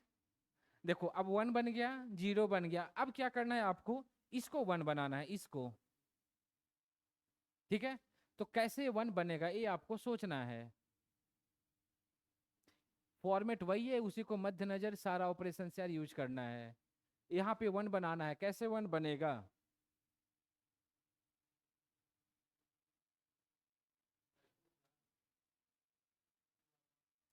R2 plus 2R1, R2 plus R1, क्या बात है, तो ये भी तो चेंज हो जाएगा ना यार। तो ये सब के मद्देनजर रखते हुए ऑपरेशंस करना है, ताकि इस पे कोई भी इफेक्ट ना पड़े। समझ में आया। नहीं तो यार इधर इफेक्ट पड़ा तो सारा अरेंजमेंट ही खराब हो जाएगा ना, तो मेहनत तो बेकार हो गया ना मेरा। नहीं, ये भी याद रखना कि यदि आप ऑपरेशन रो में चल रहे हो तो सारा ऑपरेशन रो में ही करना है, कॉलम लेकर के चल रहे हो तो सारा ऑपरेशन कॉलम में ही करना है। तो ये सब टर्म्स एंड कंडीशंस है, मार्केट टू सब्जेक्ट रिस्क, समझा। तो इसको यार ध्यान में रखना है कि रो ऑपरेशन यूज किए हुआ स्टार्ट तो रो में ही चलना है सबको लेकर के, कॉलम लेकर के चल रहे हो तो सारा ऑपरेशन कॉलम में करना है। और किसी को ना, देखो इसका दो तीन बहुत सारा ऑपरेशन है यार। एक ऑपरेशन ऐसा करो कि मैं R2 में 2 से मल्टीप्लाई किया, ठीक है, और इसके साथ में ऐड किया, तो -2 और 2 से मल्टीप्लाई किया -4 प्लस 3 क्या मिल जाएगा, -1 मिल जाएगा। फिर -1 से मल्टीप्लाई कर लेंगे तो -1 मिल जाएगा। तो इसमें इस ऑपरेशन में दो बार हमको ऑपरेशन यूज करना पड़ रहा है इस मेथड में। एक और सिंपल सा मेथड ऐसा हम लोग कर सकते हैं, देखना, R2 चेंजिंग टू -1/2 R2, ऐसा कर सकते हैं। देखो इधर कर सकते हैं ऐसा, तो करेंगे तो नया हमें क्या मिलेगा, ए तो 1 रहेगा, 3 रहेगा, इसमें -½ से मल्टीप्लाई करेंगे क्या बन जाएगा, 0 A 1 बन गया। अब इधर पे आ जाओ, तो इधर में भी ए भी तो जस का तस रह जाएगा, 1 0 A -2 में -½ से मल्टीप्लाई किया क्या बना 1, और यहाँ पे मल्टीप्लाई किया क्या बना -½ बनेगा, और ये तो ये रहेगा। इसीलिए इस टॉपिक को सिलेबस से हटाया था, बोर्ड वाला सिलेबस से। अच्छा किया ना, हाँ मालूम है कि अच्छा किया, क्योंकि पूरा मैट्रिक्स में देखोगे ना तो सबसे कॉम्प्लिकेटेड पार्ट यही वाला है, एलिमेंट्री ऑपरेशंस, सबसे कॉम्प्लिकेटेड पार्ट। क्योंकि अभी तक जितना भी पढ़ा होगा यार ज़्यादा कुछ प्रॉब्लम नहीं हुआ होगा, इसमें थोड़ा बहुत प्रॉब्लम होता है, क्योंकि इसमें सोचना पड़ता है, दिमाग लगाना पड़ता है, जो कि दिमाग नहीं है। हाँ, चलो दो काम कंप्लीट हो गया ना, 1 बन गया, 0 बन गया, 1 बन गया। अब क्या करना है, इसको 0 बनाना है। देख लो ये ऐसा चल रहा है पहिया, ऐसा, तो 1 बन गया, 0 बन गया, 1 बन गया। अब यहाँ पे हमें क्या बनाना है, 0। तो अब ये 0 कैसे बनेगा, ये 0 कैसे बनेगा,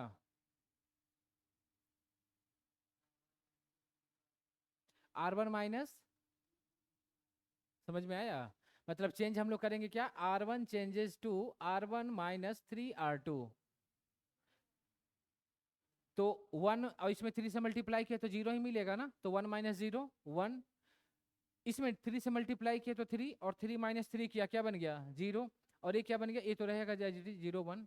इधर पे आता हूँ तो इधर पे भी वही चीजें फॉलो करेंगे, तो 3 से मल्टीप्लाई किया और इसको माइनस किया, तो 1 माइनस 3 क्या मिलेगा -2, इसमें 3 से मल्टीप्लाई किया तो क्या मिलेगा -3/2, और इसको माइनस किया तो क्या बन जाएगा 3/2 बन जाएगा, और ये तो एज इट इज रह जाएगा 1 - 1/2, और ये हमारा क्या मिल जाएगा, ए मिल जाएगा। तो जब ए आइडेंटिटी मिला मिला तो यहाँ पे हम लोग क्या करेंगे, जो ऑपरेशंस है ना रोक देंगे, ठीक है, आइडेंटिटी बनने के बाद। अब देखो A inverse equal to identity बन गया, इसका मतलब यहाँ से हम लोग लिख सकते हैं कि जो ए इनवर्स की जो वैल्यू आएगा ना वो क्या बन जाएगा, -2 1 3/2 एंड -1/2, ए बन जाएगा हमारा ए इनवर्स की वैल्यू। चाहो तो क्रॉस चेक करना रहेगा, तो यहाँ पे ए को बैठा दो और इसके साथ मल्टीप्लाई करके देखना, वो आइडेंटिटी को फुलफिल करेगा। ठीक है ना। तो मेन काम है ये ऑपरेशंस यूज करके गिवन मैट्रिक्स को आइडेंटिटी बनाना। सेम ऑपरेशंस इसके लिए भी लगाते जाना, और जो रहेगा लास्ट में वही इसका इनवर्स मिलेगा।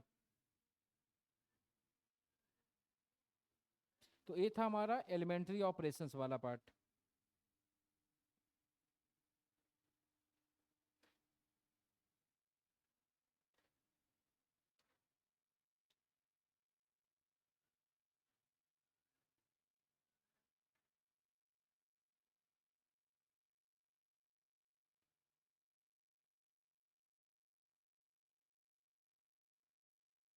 चलो एक मैट्रिक्स तुम लोग को देता हूं, तुम लोग फाइंड करोगे।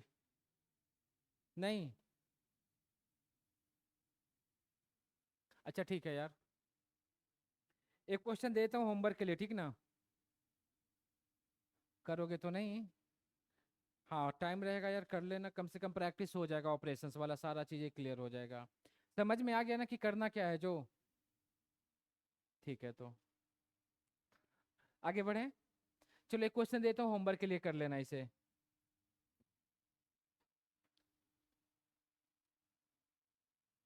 The inverse of A, the inverse of A equal to, इस तरह का दिया हुआ है 2 2 3 -3 2 -2, एंड इधर पे दे दिया है 3 3 2 ऐसा। और इसका हमसे पूछा जा रहा है कि इनवर्स क्या है। ऑप्शन भी दिया हुआ यार, बस यार रहने देता हूँ इसको। देखो तो ये हमारा मैट्रिक्स जो बना ना 3/3 का बना, 3/3 का। प्रोसेस ही सेम, क्या करेंगे मैं बस बता देता हूँ यार कि करना क्या है इस क्वेश्चन में। प्रोसेस वही है यार, ए इक्वल टू आई आप लिखोगे। ए मतलब हमारा गिवन मैट्रिक्स, तो गिवन मैट्रिक्स को आप अरेंज कर लो 2 2 3। इधर पे लिख लो -3 2 -2, इधर पे लिख देता हूँ 3 3 2 इक्वल टू आई। अब देखो ये 3/3 का मैट्रिक्स है ना, तो आइडेंटिटी भी हम लोग क्या करेंगे 3/3 का लेंगे। तो 1 0 0 0 1 0, और ये बन जाएगा 0 0 1, इंटू क्या हो जाएगा ए बनेगा। ठीक है। अब 2/2 था, तो क्या किया था कि इस वाले मैट्रिक्स को हम लोग ऑपरेशन यूज करके क्या किया था, आइडेंटिटी बनाया था। अब 3/3 है यार, प्रोसेस वही है कि इसको हमें क्या बनाना है, आइडेंटिटी बनाना है। तो आइडेंटिटी बनाने के लिए ध्यान में रखना, हमें कन्वर्ट करना क्या है इसमें 1 0 0 0 1 0 0 0 1। तो इसका बता देता हूँ यार कि अप्रोच कैसे करोगे। स्टार्ट करोगे यहाँ से, पहले इसको 1 बनाओगे, देन इसको बनाओगे 0 0 0 1 0 0 0 1, ये अपने आप आ जाएगा। मतलब कि अप्रोच ऐसे ऐसे चलोगे, ऐसे स्टार्ट यहाँ से करोगे, यहाँ से करोगे, यहाँ से ऐसे, अपने आप आइडेंटिटी कन्वर्ट हो जाएगा। ठीक है ना। तो ट्राई कर लेना, यदि फ्री टाइम रहेगा यार तो इसमें सारा चीजें क्लियर हो जाएगा, क्योंकि ये 3/3 का है और इसमें सबसे ज्यादा ऑपरेशन यूज आएगा। और पहले जो एग्जाम में आता था 3/3 ही आता था, 2/2 नहीं आता था सब्जेक्टिव में। ठीक है, तो नोट कर लो, बाकी काम यार कर लेना। ठीक है।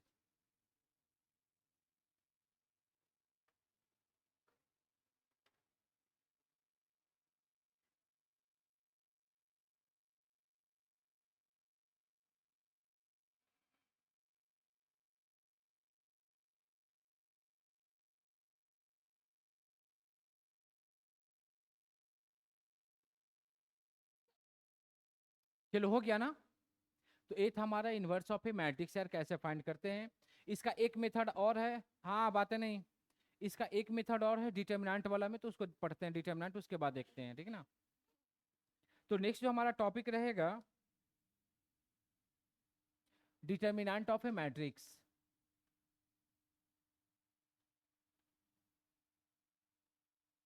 Determinant of a matrix.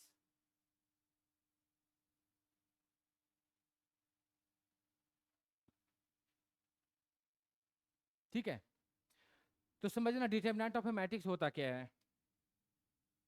देखो जैसे मैट्रिक्स में हम लोग पढ़े थे एक स्क्वायर मैट्रिक्स, तो स्क्वायर मैट्रिक्स में क्या था, number of rows and number of column equal था। तो जो डिटर्मिनेंट है ना, स्क्वायर मैट्रिक्स को ही कन्वर्ट करके, मतलब ट्रांसफॉर्मेशन है यार स्क्वायर मैट्रिक्स का। और वो क्या क्या ट्रांसफॉर्मेशन है उसे हम लोग को देखना है। तो जैसे मैंने मान लिया कि let A be any square matrix, मतलब ये चीज क्लियर हो गया कि डिटर्मिनेंट में हमेशा स्क्वायर मैट्रिक्स ही चलेगा, स्क्वायर मैट्रिक्स का ही ट्रांसफॉर्मेशन रहेगा, ठीक है। तो let A be any square matrix, square matrix इस तरह से मैंने ले लिया, A11 A12 A13, और इस तरह से सिलसिला चलेगा चलेगा A1n। क्या बता रहा है, first row first column, first row second column, first row third column, इस तरह से फर्स्ट रो nth कॉलम।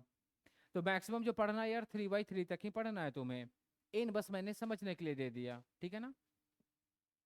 अब इसी तरह से सेकेंड वाला जो एलिमेंट स्टार्ट होगा, A21 second row first column, second row second column, second row third column, और ये चलता रहेगा कहाँ तक जाएगा, सेकेंड रो nth कॉलम तक जाएगा। इसी तरह का यार नीचे भी आएगा ये, तो कहाँ तक आ जाएगा, n row first column, n row second column, इस तरह से बनता जाएगा, लास्ट में हमें क्या मिलेगा, n रो n कॉलम बनेगा। समझ में आया। तो ये मैंने मान लिया कि कोई भी एक स्क्वायर मैट्रिक्स है जिसमें नंबर ऑफ रोज n है या नंबर ऑफ कॉलम्स कितना है, n है, ठीक है।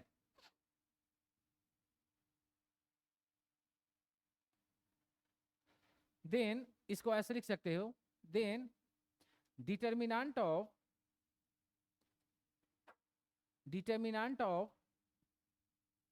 a is given by इस मैट्रिक्स का जो डिटर्मिनेंट मिलेगा ना वो क्या होगा, वो उसे हमें देखना है, ठीक है। तो डिटर्मिनेंट को ना इस तरह से डिनोट करते हैं हम लोग, देखना डिटर्मिनेंट ऑफ a कहीं कहीं पे लिखा रहेगा, या फिर कहीं कहीं पे आप देखोगे ऐसा भी नजर आएगा, या फिर कहीं कहीं पे देखोगे तो डेल्टा भी नजर आएगा, ठीक है। हाँ ये मॉड जैसा दिख रहा है यार, लेकिन इसको हम लोग मॉड नहीं बोलते हैं। जब भी मैट्रिक्स बन गया मतलब वो डिटर्मिनेंट है, समझ में आया। क्योंकि लोग इसको मॉड भी बोल देते हैं कि मॉड ऑफ ए, तो मॉड ऑफ यार इसका कोई सेंस ही नहीं है, ठीक है ना। तो ये हमारा डिटर्मिनेंट को बताता है। करते क्या है कि ये जो अभी है ना, इसी को हम लोग इस तरह का अरेंजमेंट कर लेते हैं,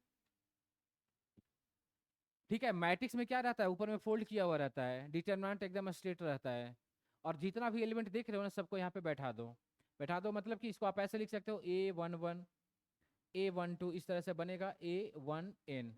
इसी तरह से हमारा क्या बनेगा A21 A22, और ये क्या बन जाएगा A2n। नीचे में आता है तो क्या बन जाएगा हमारा AN1, और लास्ट में हमें क्या मिलेगा ANN। तो ये जो बना ना n/n ऑर्डर का डिटर्मिनेंट बन गया, समझ में आया। ऐसे भी यार इतना चीजें बता दिया, इसका कोई मतलब ही नहीं है, ठीक है ना। इसको हम लोग n/n ऑर्डर का डिटर्मिनेंट बोलते हैं, समझ में आया। तो मैट्रिक्स में यार ये वाला बॉक्स नजर आएगा, इस बॉक्स के अंदर में एलिमेंट का अरेंजमेंट, और डिटर्मिनेंट में इस तरह का बॉक्स नजर आएगा। तो इस बॉक्स के अंदर में जो नंबर्स का अरेंजमेंट रहेगा वही हमारा डिटर्मिनेंट होगा, समझ में आया। अभी और भी चीजें देखते हैं। हाँ तो एक तो सिंबॉलिकली इस तरह से हम लोग पहचानते हैं कि यदि ए वाला बॉक्स है तो मैट्रिक्स बताएगा, ए वाला है तो डिटर्मिनेंट बताएगा। ये तो बस आंखों से डिफरेंस फाइंड कर लिया कि ये मैट्रिक्स है डिटर्मिनेंट है। मैथमेटिकली या फिर डिफिनेशन वाइज देखते हैं कि क्या दोनों में मेन डिफरेंस है। तो पहले भी बोल चुका हूँ कि इसका कोई वैल्यू नहीं होता है, इसका वैल्यू होता है। वो वैल्यू क्या होता है वो अभी हम लोग देखेंगे, समझ में आया। तो एक तो देखने के नजरिए से ऐसे बोल सकते हो कि हमारा मैट्रिक्स है, हमारा डिटर्मिनेंट है, और जो मेन जो डिफरेंस होता है ना उसका वैल्यू से हम लोग फाइंड करते हैं। तो अभी हम लोग देखेंगे value of determinant, value of A determinant, मतलब कि डिटर्मिनेंट की वैल्यू को कैसे फाइंड करते हैं हम लोग, ठीक है। डिटर्मिनेंट की वैल्यू कैसे फाइंड करते हैं। तो पहला जो हम लोग वैल्यू देखेंगे ना, फर्स्ट ऑर्डर डिटर्मिनेंट को देखेंगे। फर्स्ट ऑर्डर डिटर्मिनेंट,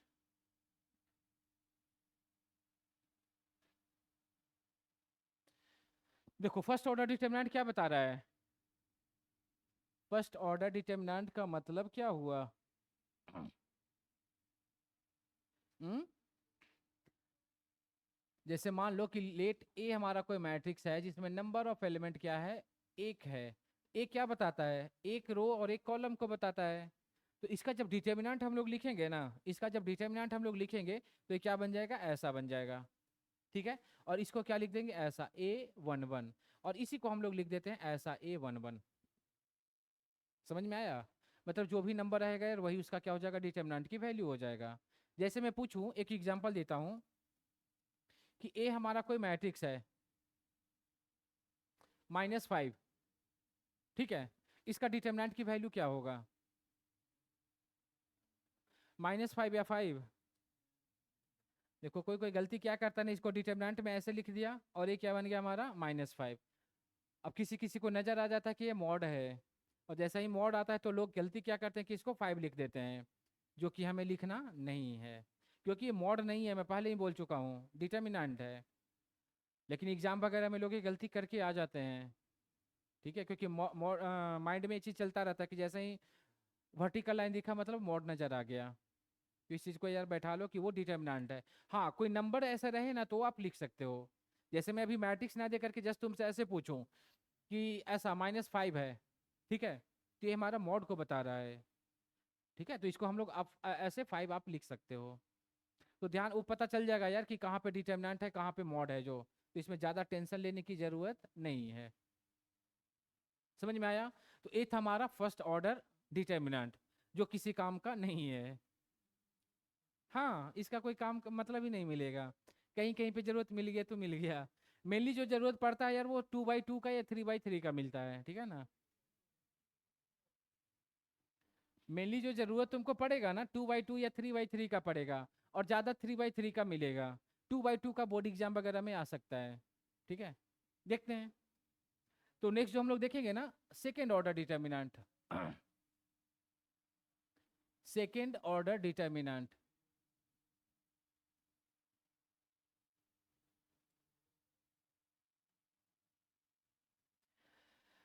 तो देखो सेकेंड ऑर्डर डिटर्मिनेंट के लिए सबसे पहले मैंने मान लिया क्या कि कोई एक मैट्रिक्स है सेकेंड ऑर्डर का। तो सेकेंड ऑर्डर में क्या क्या बनेगा, A11 A12 बनेगा। यहाँ पे क्या बनेगा, A21 A22 बनेगा। देख लो, ये 2x2 का है, तो इसका जो डिटर्मिनेंट बनेगा ना वो क्या बनेगा, determinant of A equal to, इसको ऐसे आप लिख सकते हो A11 A12 A21 A22। देख लो बन गया सेकेंड ऑर्डर का। अब इसका जब वैल्यू फाइंड करना रहता है ना सेकेंड ऑर्डर का, तो करते क्या है हम लोग, इसको इससे और इसको इससे क्रॉस मल्टीप्लाई करते हैं। तो क्रॉस मल्टीप्लाई करोगे तो क्या बनेगा, A11 into A22 minus A21 into A12, और ये जो मिला ना यही हमारा क्या बन जाएगा, value of second order determinant. Value of determinant.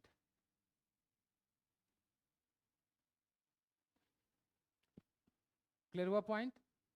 ठीक है, तो ये था हमारा value of second order determinant. चाहो तो एक छोटा सा एग्जांपल ले लेता हूं समझने के लिए। जैसे मैं एक मैट्रिक्स ऐसा ले लिया 2 4 -5 7 ऐसा। अब मैं पूछूं कि इसका वैल्यू क्या होगा, तो वैल्यू के लिए यार सबसे पहले इसको आप डिटर्मिनेंट बनाओगे, तो क्या बन जाएगा 2 4 -5 7। आई थिंक पहले वाला ही तो एग्जाम्पल था ना, कोई दिक्कत नहीं यार जो भी ले लो। हाँ, तो यहाँ पे इसको हम लोग क्रॉस मल्टीप्लाई करेंगे, ठीक है ना, यहाँ पे क्रॉस मल्टीप्लाई नहीं करेंगे। हाँ, छोटी चीजें हैं लेकिन यार लोग गलती करते हैं। तो 7 2 जब 14, बीच में माइनस लगा दिया, और एक क्या बना दिया 20। एक स्टेप और चला तो 14 + 20 क्या बन जाएगा 34। तो इसका वैल्यू आ गया। ठीक है, तो अब पता चल गया होगा कि मैट्रिक्स और डिटर्मिनेंट में मेन डिफरेंस क्या है। अभी जैसे मैट्रिक्स था तो इसका कोई वैल्यू हम लोग नहीं निकाल रहे थे, नो वैल्यू। और इसका देखो डिटर्मिनेंट बन गया मतलब इसका कुछ वैल्यू है। तो ये हमारा मेन डिफरेंस है कि मैट्रिक्स का कोई वैल्यू नहीं होता है, डिटर्मिनेंट का क्या होता है, वैल्यू होता है। समझ में आया? तो ये था हमारा सेकेंड ऑर्डर डिटर्मिनेंट। हाँ, इसका एप्लीकेशन और देखेंगे यार, क्वेश्चन ऐसा नहीं कि ऐसा ही पूछेगा तुमसे। डिटर्मिनेंट में मॉड पॉसिबल है जब एरिया हम लोग फाइंड करेंगे तब। जैसे सपोज इसका जब एप्लीकेशन देखोगे ना डिटर्मिनेंट का, तो एरिया ऑफ ट्रायंगल में यूज करते हैं। तो डिटर्मिनेंट की तो वैल्यू निगेटिव पॉजिटिव हो सकता है ना, बट एरिया कभी भी निगेटिव होता है? नहीं होता है। होता है? तो यहाँ पे एरिया निगेटिव आपको मिल जाता है कहीं ना कहीं पे क्वेश्चन पे, क्योंकि डिटरमिनेंट है ना यार, तो निगेटिव मिलना है, कहीं ना कहीं पे तो मिल ही जाता है। तो उस केस में उस पे हम लोग मॉड लगा देते हैं, तब जाके उसको पॉजिटिव बना देते हैं। समझ में आया? हाँ, तो डिटरमिनेंट पे मॉड हम लोग लगा सकते हैं। जैसे मैं बोल दूं, देखो ना कि डिटरमिनेंट ले लेता हूँ ऐसा, -2 4 1 1 1 1 -1 5 ले लिया। देखो इधर, तो इसका वैल्यू क्या बन गया -10, और ये क्या बन गया +4, और ये क्या बन गया -6। अब हमको चाहिए कि नहीं, ये एरिया है किसी का, ऐसा ट्रायंगल का तो एरिया नहीं है यार। 3/3 मान लो ना कि 3/3 है, इसका एरिया में -6 मिला है, तो इस पे आप मॉड लगा सकते हो, ऐसा मॉड। ठीक है ना? तो डिटरमिनेंट की वैल्यू पे क्या आ जाएगा, मॉड आ जाएगा। तो मॉड आ जाएगा तो अब जाके क्या बना देगा, 6 बना देगा, क्योंकि एरिया कभी भी निगेटिव तो नहीं मिलता है ना हमारा। तो जहां पे रहेगा वहां पे मॉड लगा के हम लोग पॉजिटिव वैल्यू लिख सकते हैं। ठीक है, चलो कोई दिक्कत है यहाँ पे? नहीं ना? देखो इसके बाद जो सबसे इंपॉर्टेंट है हमारा third order determinant, value of third order determinant.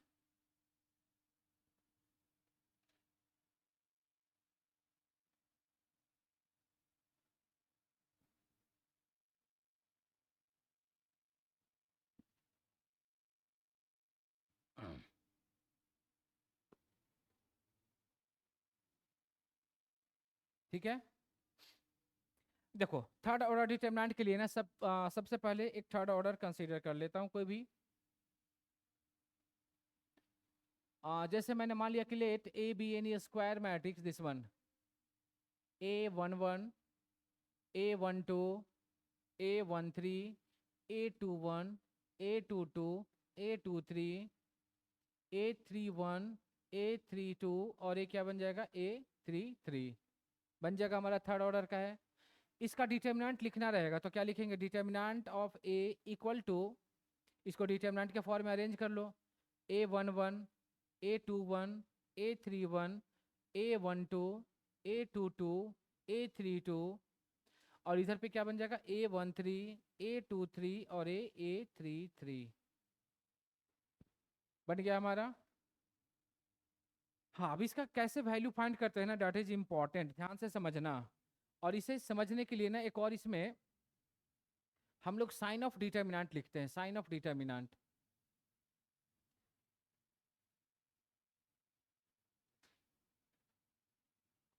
तो साइन ऑफ डिटर्मिनेंट जो हम लोग लिखते हैं ना इस तरह से, plus minus plus minus plus minus plus minus plus minus plus, ऐसा। ये साइन कैसे बना मालूम चल रहा है किसी को? ये टेबल कैसे बना साइन वाला?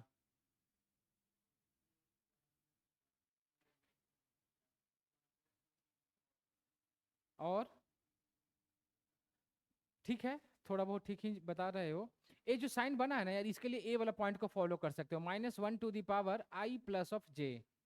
ठीक है, जहां पे i क्या बता रहा है, नंबर ऑफ रो को बता रहा है, और j क्या बता रहा है, नंबर ऑफ कॉलम को बता रहा है।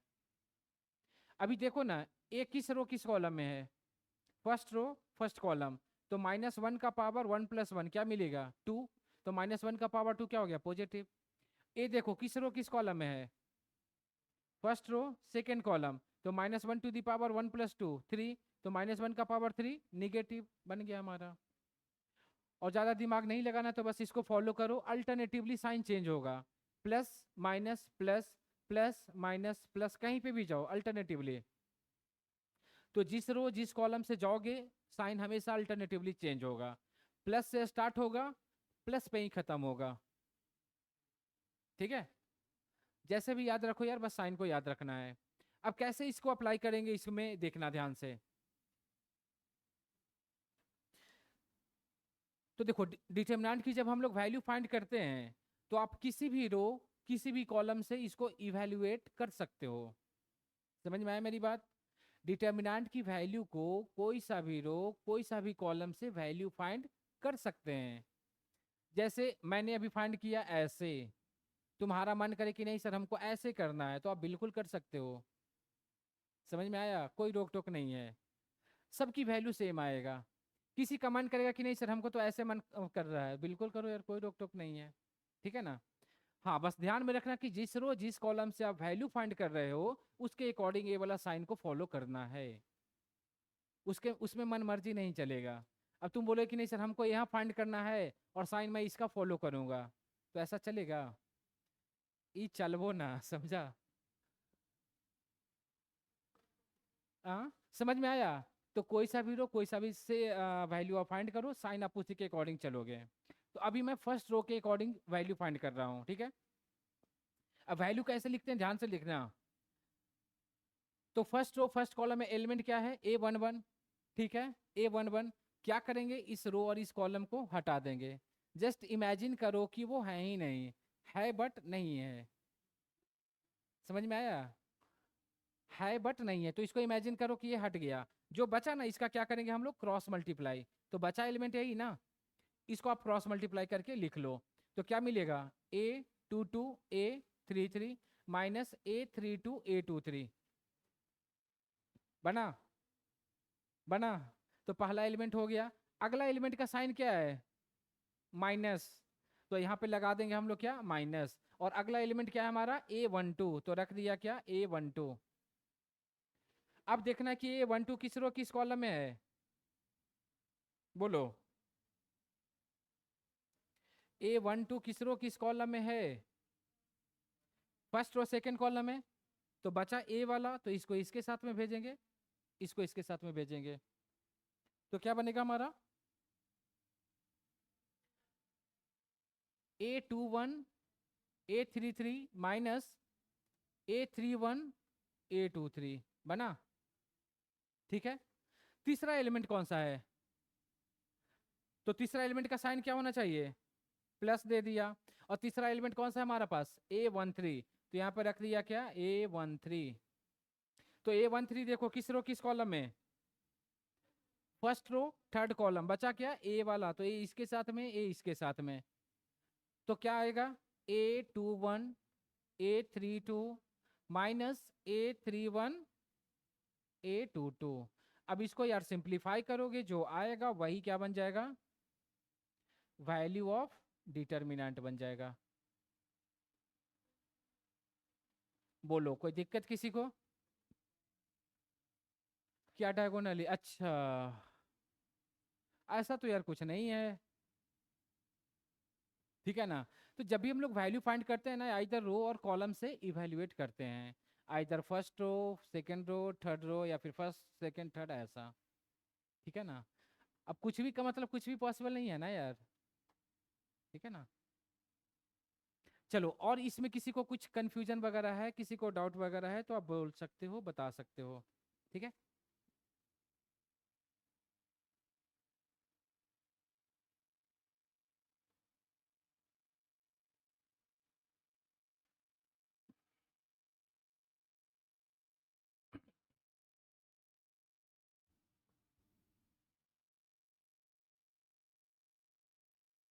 आगे बढ़ें। Next point. तो ये था हमारा डिटर्मिनेंट का वैल्यू कैसे फाइंड करते हैं वो। ठीक है, तो वैल्यू यार इसका एप्लीकेशन देखोगे ना, तो वहाँ पे भी वैल्यू फाइंड करना ही है, तो वहाँ पे देख लेते हैं सारा कुछ। ठीक है, तो आई थिंक यार वैल्यू सभी को फाइंड करना के लिए आ गया होगा, कैसे फाइंड किया जाता है जो। ठीक है, अब हम लोग देखते हैं ना कि डिटर्मिनेंट की एप्लीकेशंस क्या है, डिटर्मिनेंट हम लोग क्यों पढ़ रहे हैं। Applications of determinant.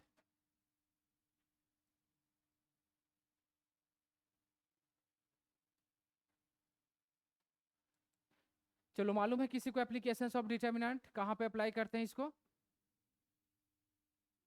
कहाँ पे? क्वेश्चन में, एग्जाम में, और सबसे अच्छा बोल दो मैथ में एप्लीकेशन है। और किसी का ना? ये चीज पढ़ा होगा यार, कोऑर्डिनेट ज्योमेट्री में भी बताया हूँ, तुम लोग याद नहीं रखते हो। एरिया ऑफ ट्रायंगल और क्वाड्रिलेटरल और पेंटागन हेक्सागन सब बोल दो, सारा एप्लीकेशंस है। पहला एप्लीकेशन एरिया ऑफ ट्रायंगल, दूसरा एप्लीकेशन एरिया ऑफ क्वाड्रिलेटरल, तीसरा एप्लीकेशन एरिया ऑफ रेक्टेंगल, फिर स्क्वायर बोल दो, फिर रोम्बस बोल दो, पैरेललोग्राम बोल दो, और क्या, ट्रेपीजियम, और जो है सब बोल दो। तो इतना सारा एप्लीकेशंस हो गया। ठीक है, देखो यार मेनली जो इसका एप्लीकेशंस है ना, 3 एप्लीकेशंस है। पहला एरिया ऑफ ट्रायंगल फाइंड करने में यूज करते हैं।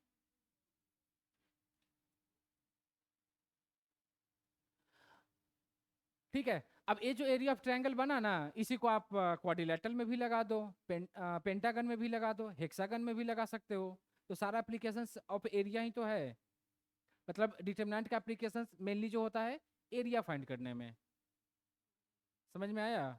ठीक है, कैसे एरिया में होता है उसको देख लेते हैं। तो देखने के लिए क्या किया ना कि एक ट्रायंगल ले लो, सबसे अच्छा ट्रायंगल है, इसका वर्टेक्स कुछ ना कुछ होगा यार, ए बी सी। ए की कोऑर्डिनेट को मैंने ले लिया x1 y1, बी की कोऑर्डिनेट को ले लिया x2 y2, एंड सी की वर्टेक्स को ले लिया x3 y3। ठीक है, तो जब एरिया ऑफ ट्रायंगल हम लोग लिखेंगे ना तो इसको इस तरह से अरेंज कर लेता हूँ, area of triangle A B C equal to जो बनेगा हाफ ऑफ डिटर्मिनेंट। तो डिटर्मिनेंट जो बनेगा ध्यान से रखना, x1 x2 x3, x coordinate को, y कोऑर्डिनेट को जो भी एलिमेंट रहेगा उसको अरेंज कर लेंगे, और z वाला यार खाली खाली मतलब 1 1 रख देता हूँ। तो ए इसका एरिया मिला। एरिया ऑफ ट्रायंगल फाइंड करने का क्लास 10th में भी फॉर्मूला पढ़ा होगा, या कोऑर्डिनेट ज्योमेट्री में भी पढ़े हो क्लास 11th में। क्या था एरिया ऑफ ट्रायंगल का फॉर्मूला?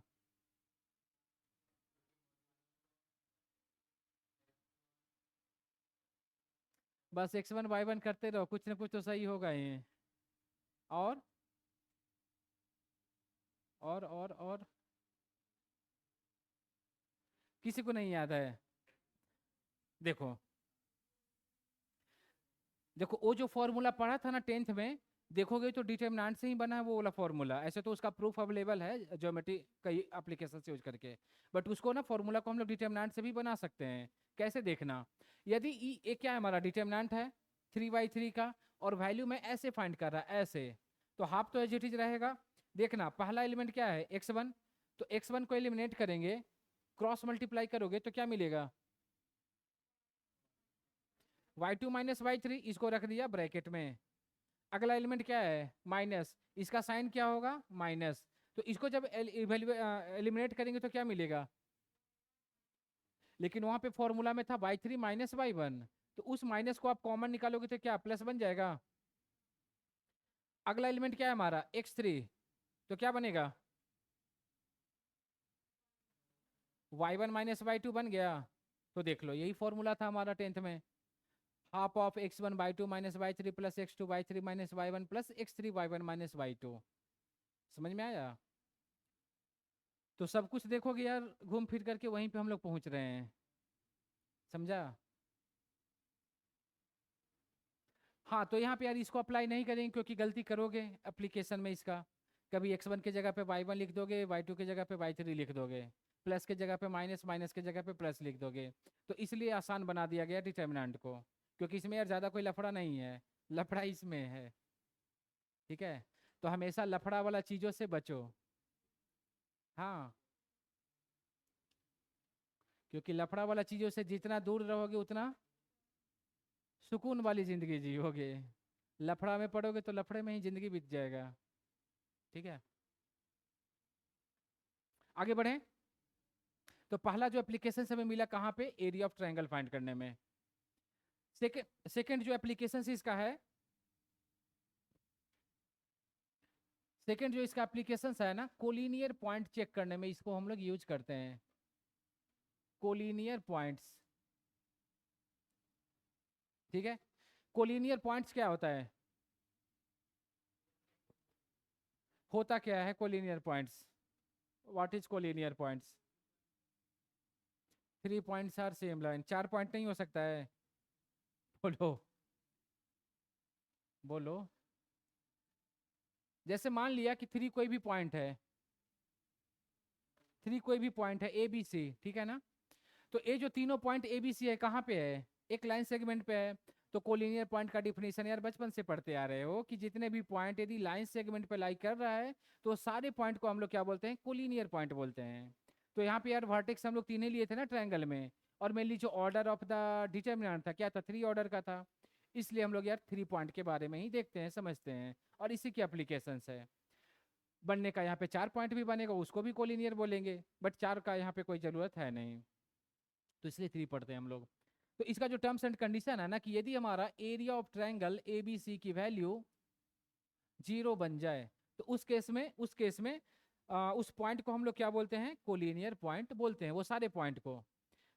तो ए तो बन गया, इसी को हम लोग ऐसे भी लिख सकते हैं ना, डैट इज करके, that is area of triangle. इसका मतलब क्या, इसको मान लो यार कि ये हमारा वर्टेक्स x1 y1 है, ये हमारा वर्टेक्स x2 y2 है, और ये हमारा वर्टेक्स x3 y3 है। ठीक है, तो क्या बन जाएगा, half of x1 x2 x3 y1 y2 y3 1 1 1, इसकी वैल्यू क्या हो जाएगा, 0 बनेगा।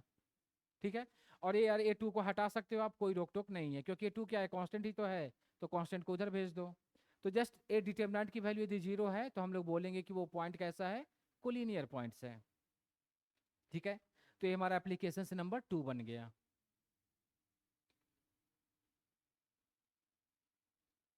आगे बढ़ें।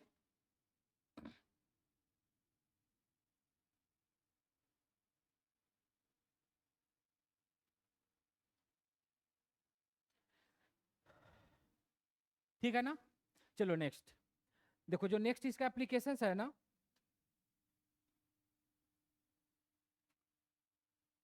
Equation of straight line, equation of straight line.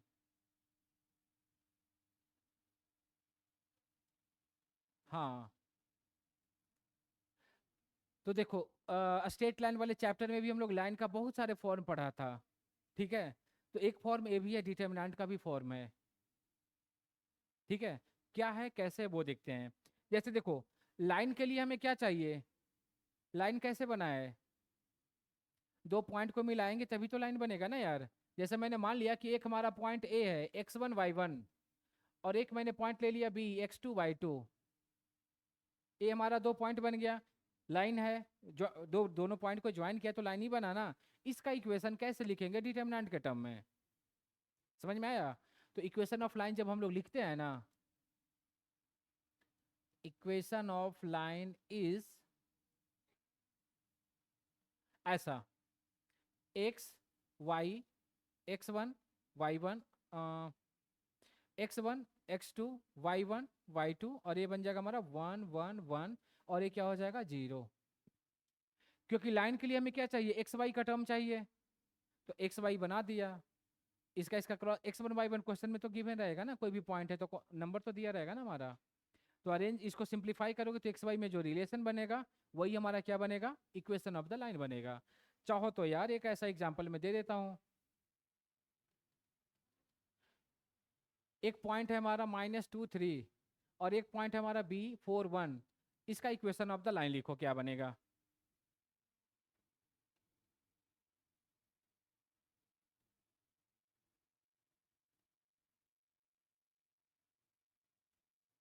Determinant के फॉर्म में लिखना है, ऐसा नहीं कि 2 पॉइंट फॉर्मूला लगा देना। 2 पॉइंट फॉर्म बनाए हो, वो भी नहीं याद है। हाँ, ये अच्छा रिप्लाई है, हॉनेस्ट रिप्लाई। हम्म, बोलो कि सर वो वाला याद ही नहीं है तो कैसे अप्लाई करूंगा वो वाला। हम्म, ये लेटेस्ट अप्लाई करोगे इस वाले मेथड को।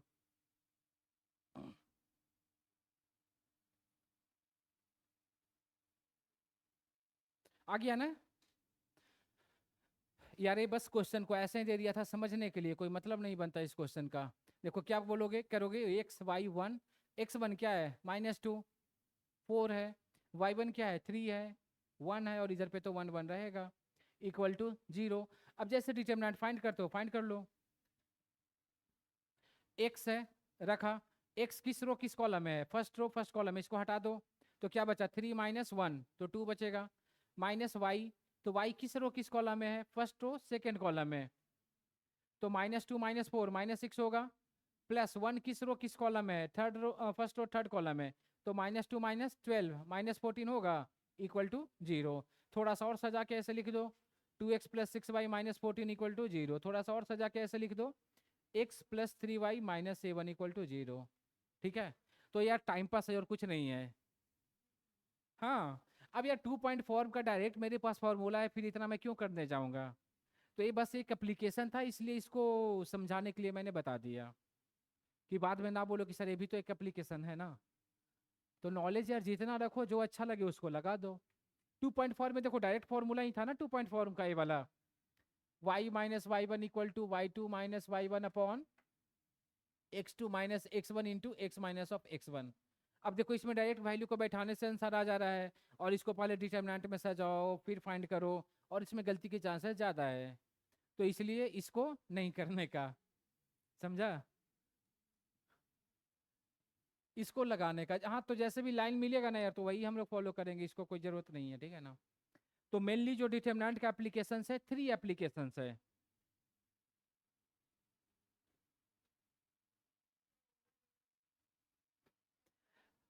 ठीक है, 3 एप्लीकेशंस है। फर्स्ट, एरिया फाइंड करने में किसका, ट्रायंगल का।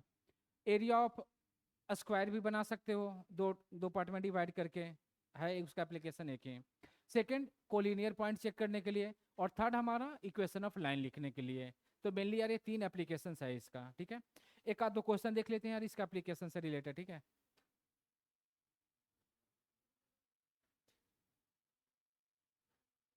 और इसका एप्लीकेशन पे बेस्ड क्वेश्चन यार बोर्ड एग्जाम वगैरह में बन सकता है।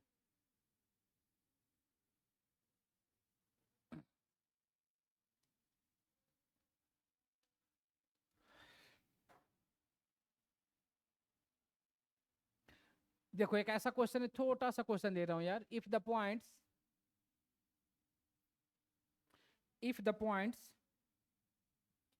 2 minus 3, 2 minus 3, lambda minus of 1 and 0 comma 4 and 0 comma 4 are collinear,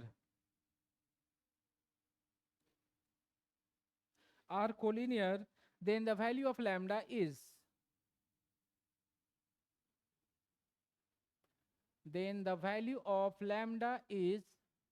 your first option is 1 by 2, second option is 5 by 7, third option is 10 by 7 and the last option is 15 by 7। और ये question यार ऐसा question board exam में बनेगा, JEE में तो नहीं बनेगा, ठीक है। तो बस यार एप्लीकेशंस के लिए दिया हूँ इसको इस क्वेश्चन को देख लो ट्राई करके, फाइंड करके।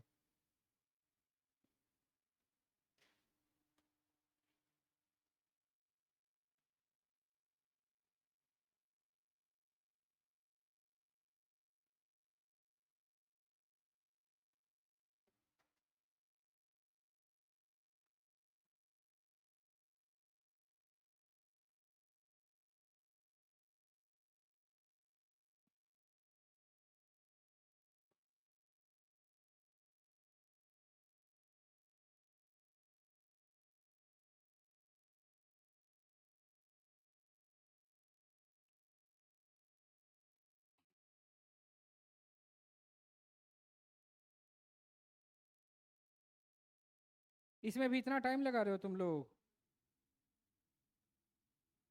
बोलो।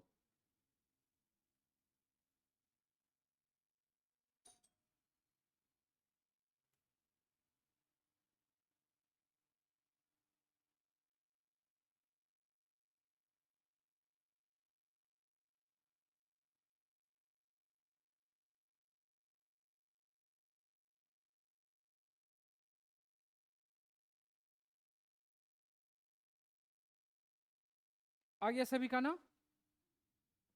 इस क्वेश्चन में यार इतना टाइम तो नहीं लगना चाहिए।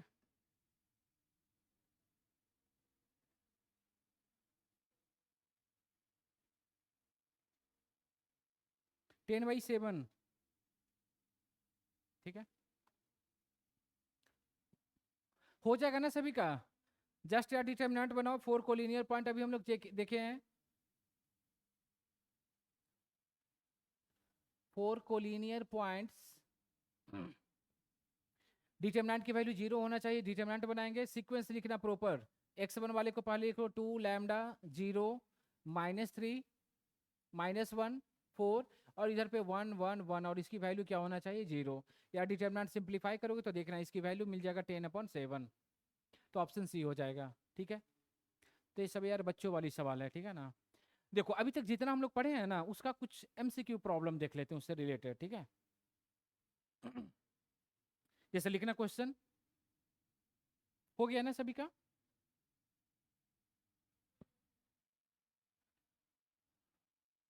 जैसे देखो क्वेश्चन ऐसा दिया हुआ है कि if a equal to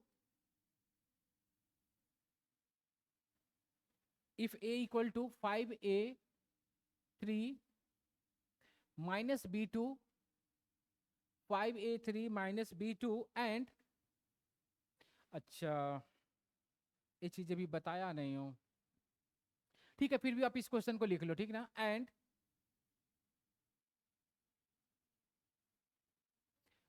a into adjoint of a equal to a transpose a transpose then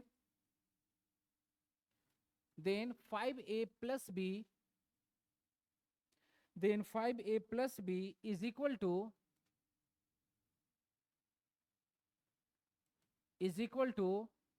your first option is -1, second option is 5, third option is 4 and the last option is 13।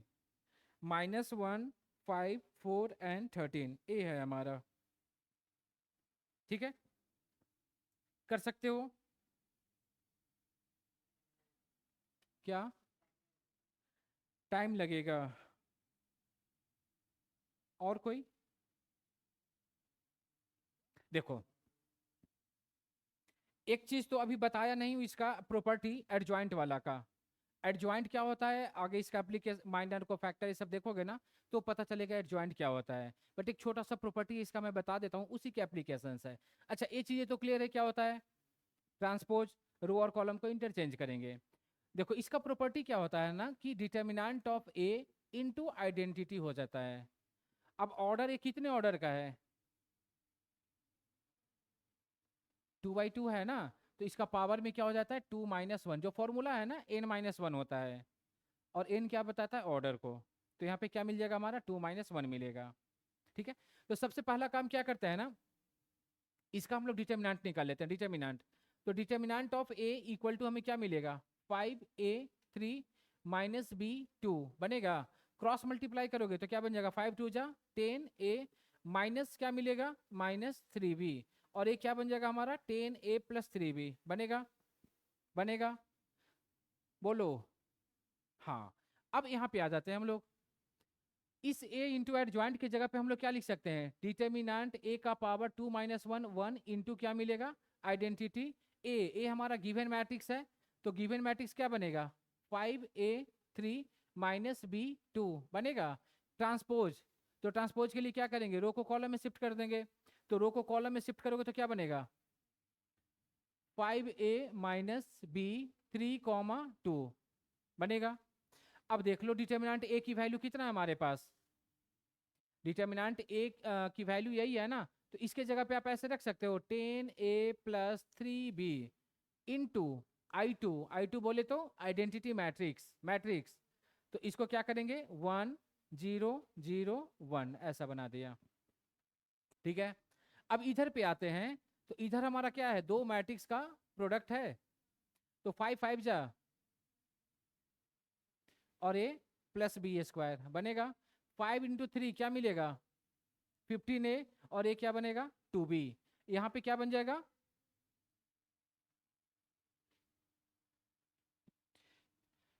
यहाँ पे क्या बनेगा 15a और -2b, यहाँ पे क्या बनेगा 9 + 4 बनेगा। चलो एक काम और ऐसा कर सकते हैं कि a हमारा क्या है, इसको अंदर में मल्टीप्लाई कर सकते हैं, तो अंदर में मल्टीप्लाई करोगे तो क्या बनेगा 10a + 3b, और ये तो 0 हो जाएगा, यहाँ पे भी 0 हो जाएगा, और यहाँ पे क्या मिल जाएगा 10a + 3b होगा, और इधर पे क्या हो जाएगा 25 of a² + b² 15 of a - 2b और यहाँ पे क्या बन जाएगा 15 ऑफ a माइनस 2b, और यहाँ पे क्या बनेगा 13। अब कुछ याद आ रहा है? इक्वालिटी ऑफ मैट्रिक्स मतलब दोनों मैट्रिक्स को आपस में एलिमेंट को इक्वेट कर सकते हैं। तो कोरिस्पॉन्डिंग इसको इसके मत इक्वेट करो क्योंकि लेंदी हो जाएगा कैलकुलेशन। इसको इससे इक्वेट कर सकते हैं। तो 15a minus 2b equal to क्या हो गया 0, इक्वेशन नंबर 1। और एक इसको इससे इक्वेट कर लो, तो 10a plus 3b equal to क्या बन जाएगा 13, इक्वेशन नंबर 2 बन जाएगा। दोनों को सोल्व करोगे a और b की वैल्यू मिलेगा, और a और b को वहाँ पे रख दोगे आ जाएगा वैल्यू, उसका ऑप्शन चेक कर लोगे। ठीक है, तो ये क्वेश्चन यार जेई में आया हुआ था, बस थोड़ा सा नया चीज वहाँ पे क्या गया, प्रॉपर्टी। ठीक है, तो इन डिटेल्स उस प्रॉपर्टी के बारे में हम लोग पढ़ेंगे जो अगला टॉपिक होगा हमारा। ठीक है, हाँ फिलहाल यदि किसी को कुछ प्रॉब्लम है तो आप बता सकते हो। इसका एक और लेंदी अप्रोच है विदाउट यूजिंग प्रॉपर्टी, उससे भी हम लोग कर सकते हैं बट वो काफी कॉम्प्लिकेटेड होगा। कैसे होगा मालूम चल रहा है? कैसे? पहले उसका एडजॉइंट निकालो, फिर ए से मल्टीप्लाई करो, ठीक है, और फिर इक्वेट करो, उधर पे भी मल्टीप्लिकेशन इधर पे भी मल्टीप्लिकेशन, तो काफी लेंदी हो जाएगा। तो उसे बचने के लिए प्रॉपर्टी मैंने लगा दिया।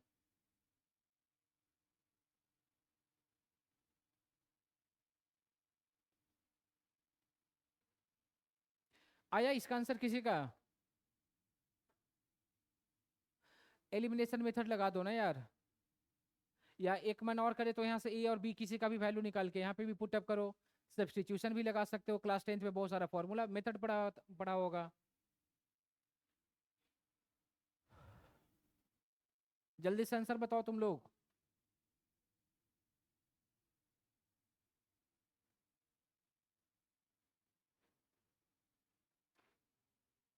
क्या आया? बताओ यार, तुम लोग वैल्यू भी नहीं फाइंड करते हो, क्या मैथ पढ़ेगा।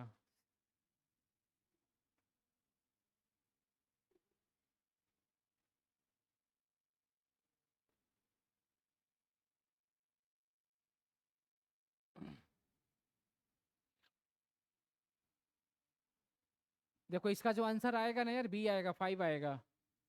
ठीक है, ए बी की वैल्यू पुटअप करो, इसमें रख करके देख लेना, आंसर इसका 5 आ जाएगा। ठीक ना, तो आई थिंक यार हो जानी चाहिए सभी से।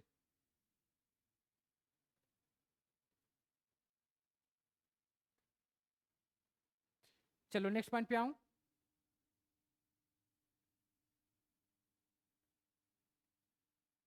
आ गया ना आंसर? चलो ठीक है यार, देखो कुछ क्वेश्चन ना होमवर्क के लिए मैं दे देता हूँ, ठीक है, इसे ट्राई कर लेना।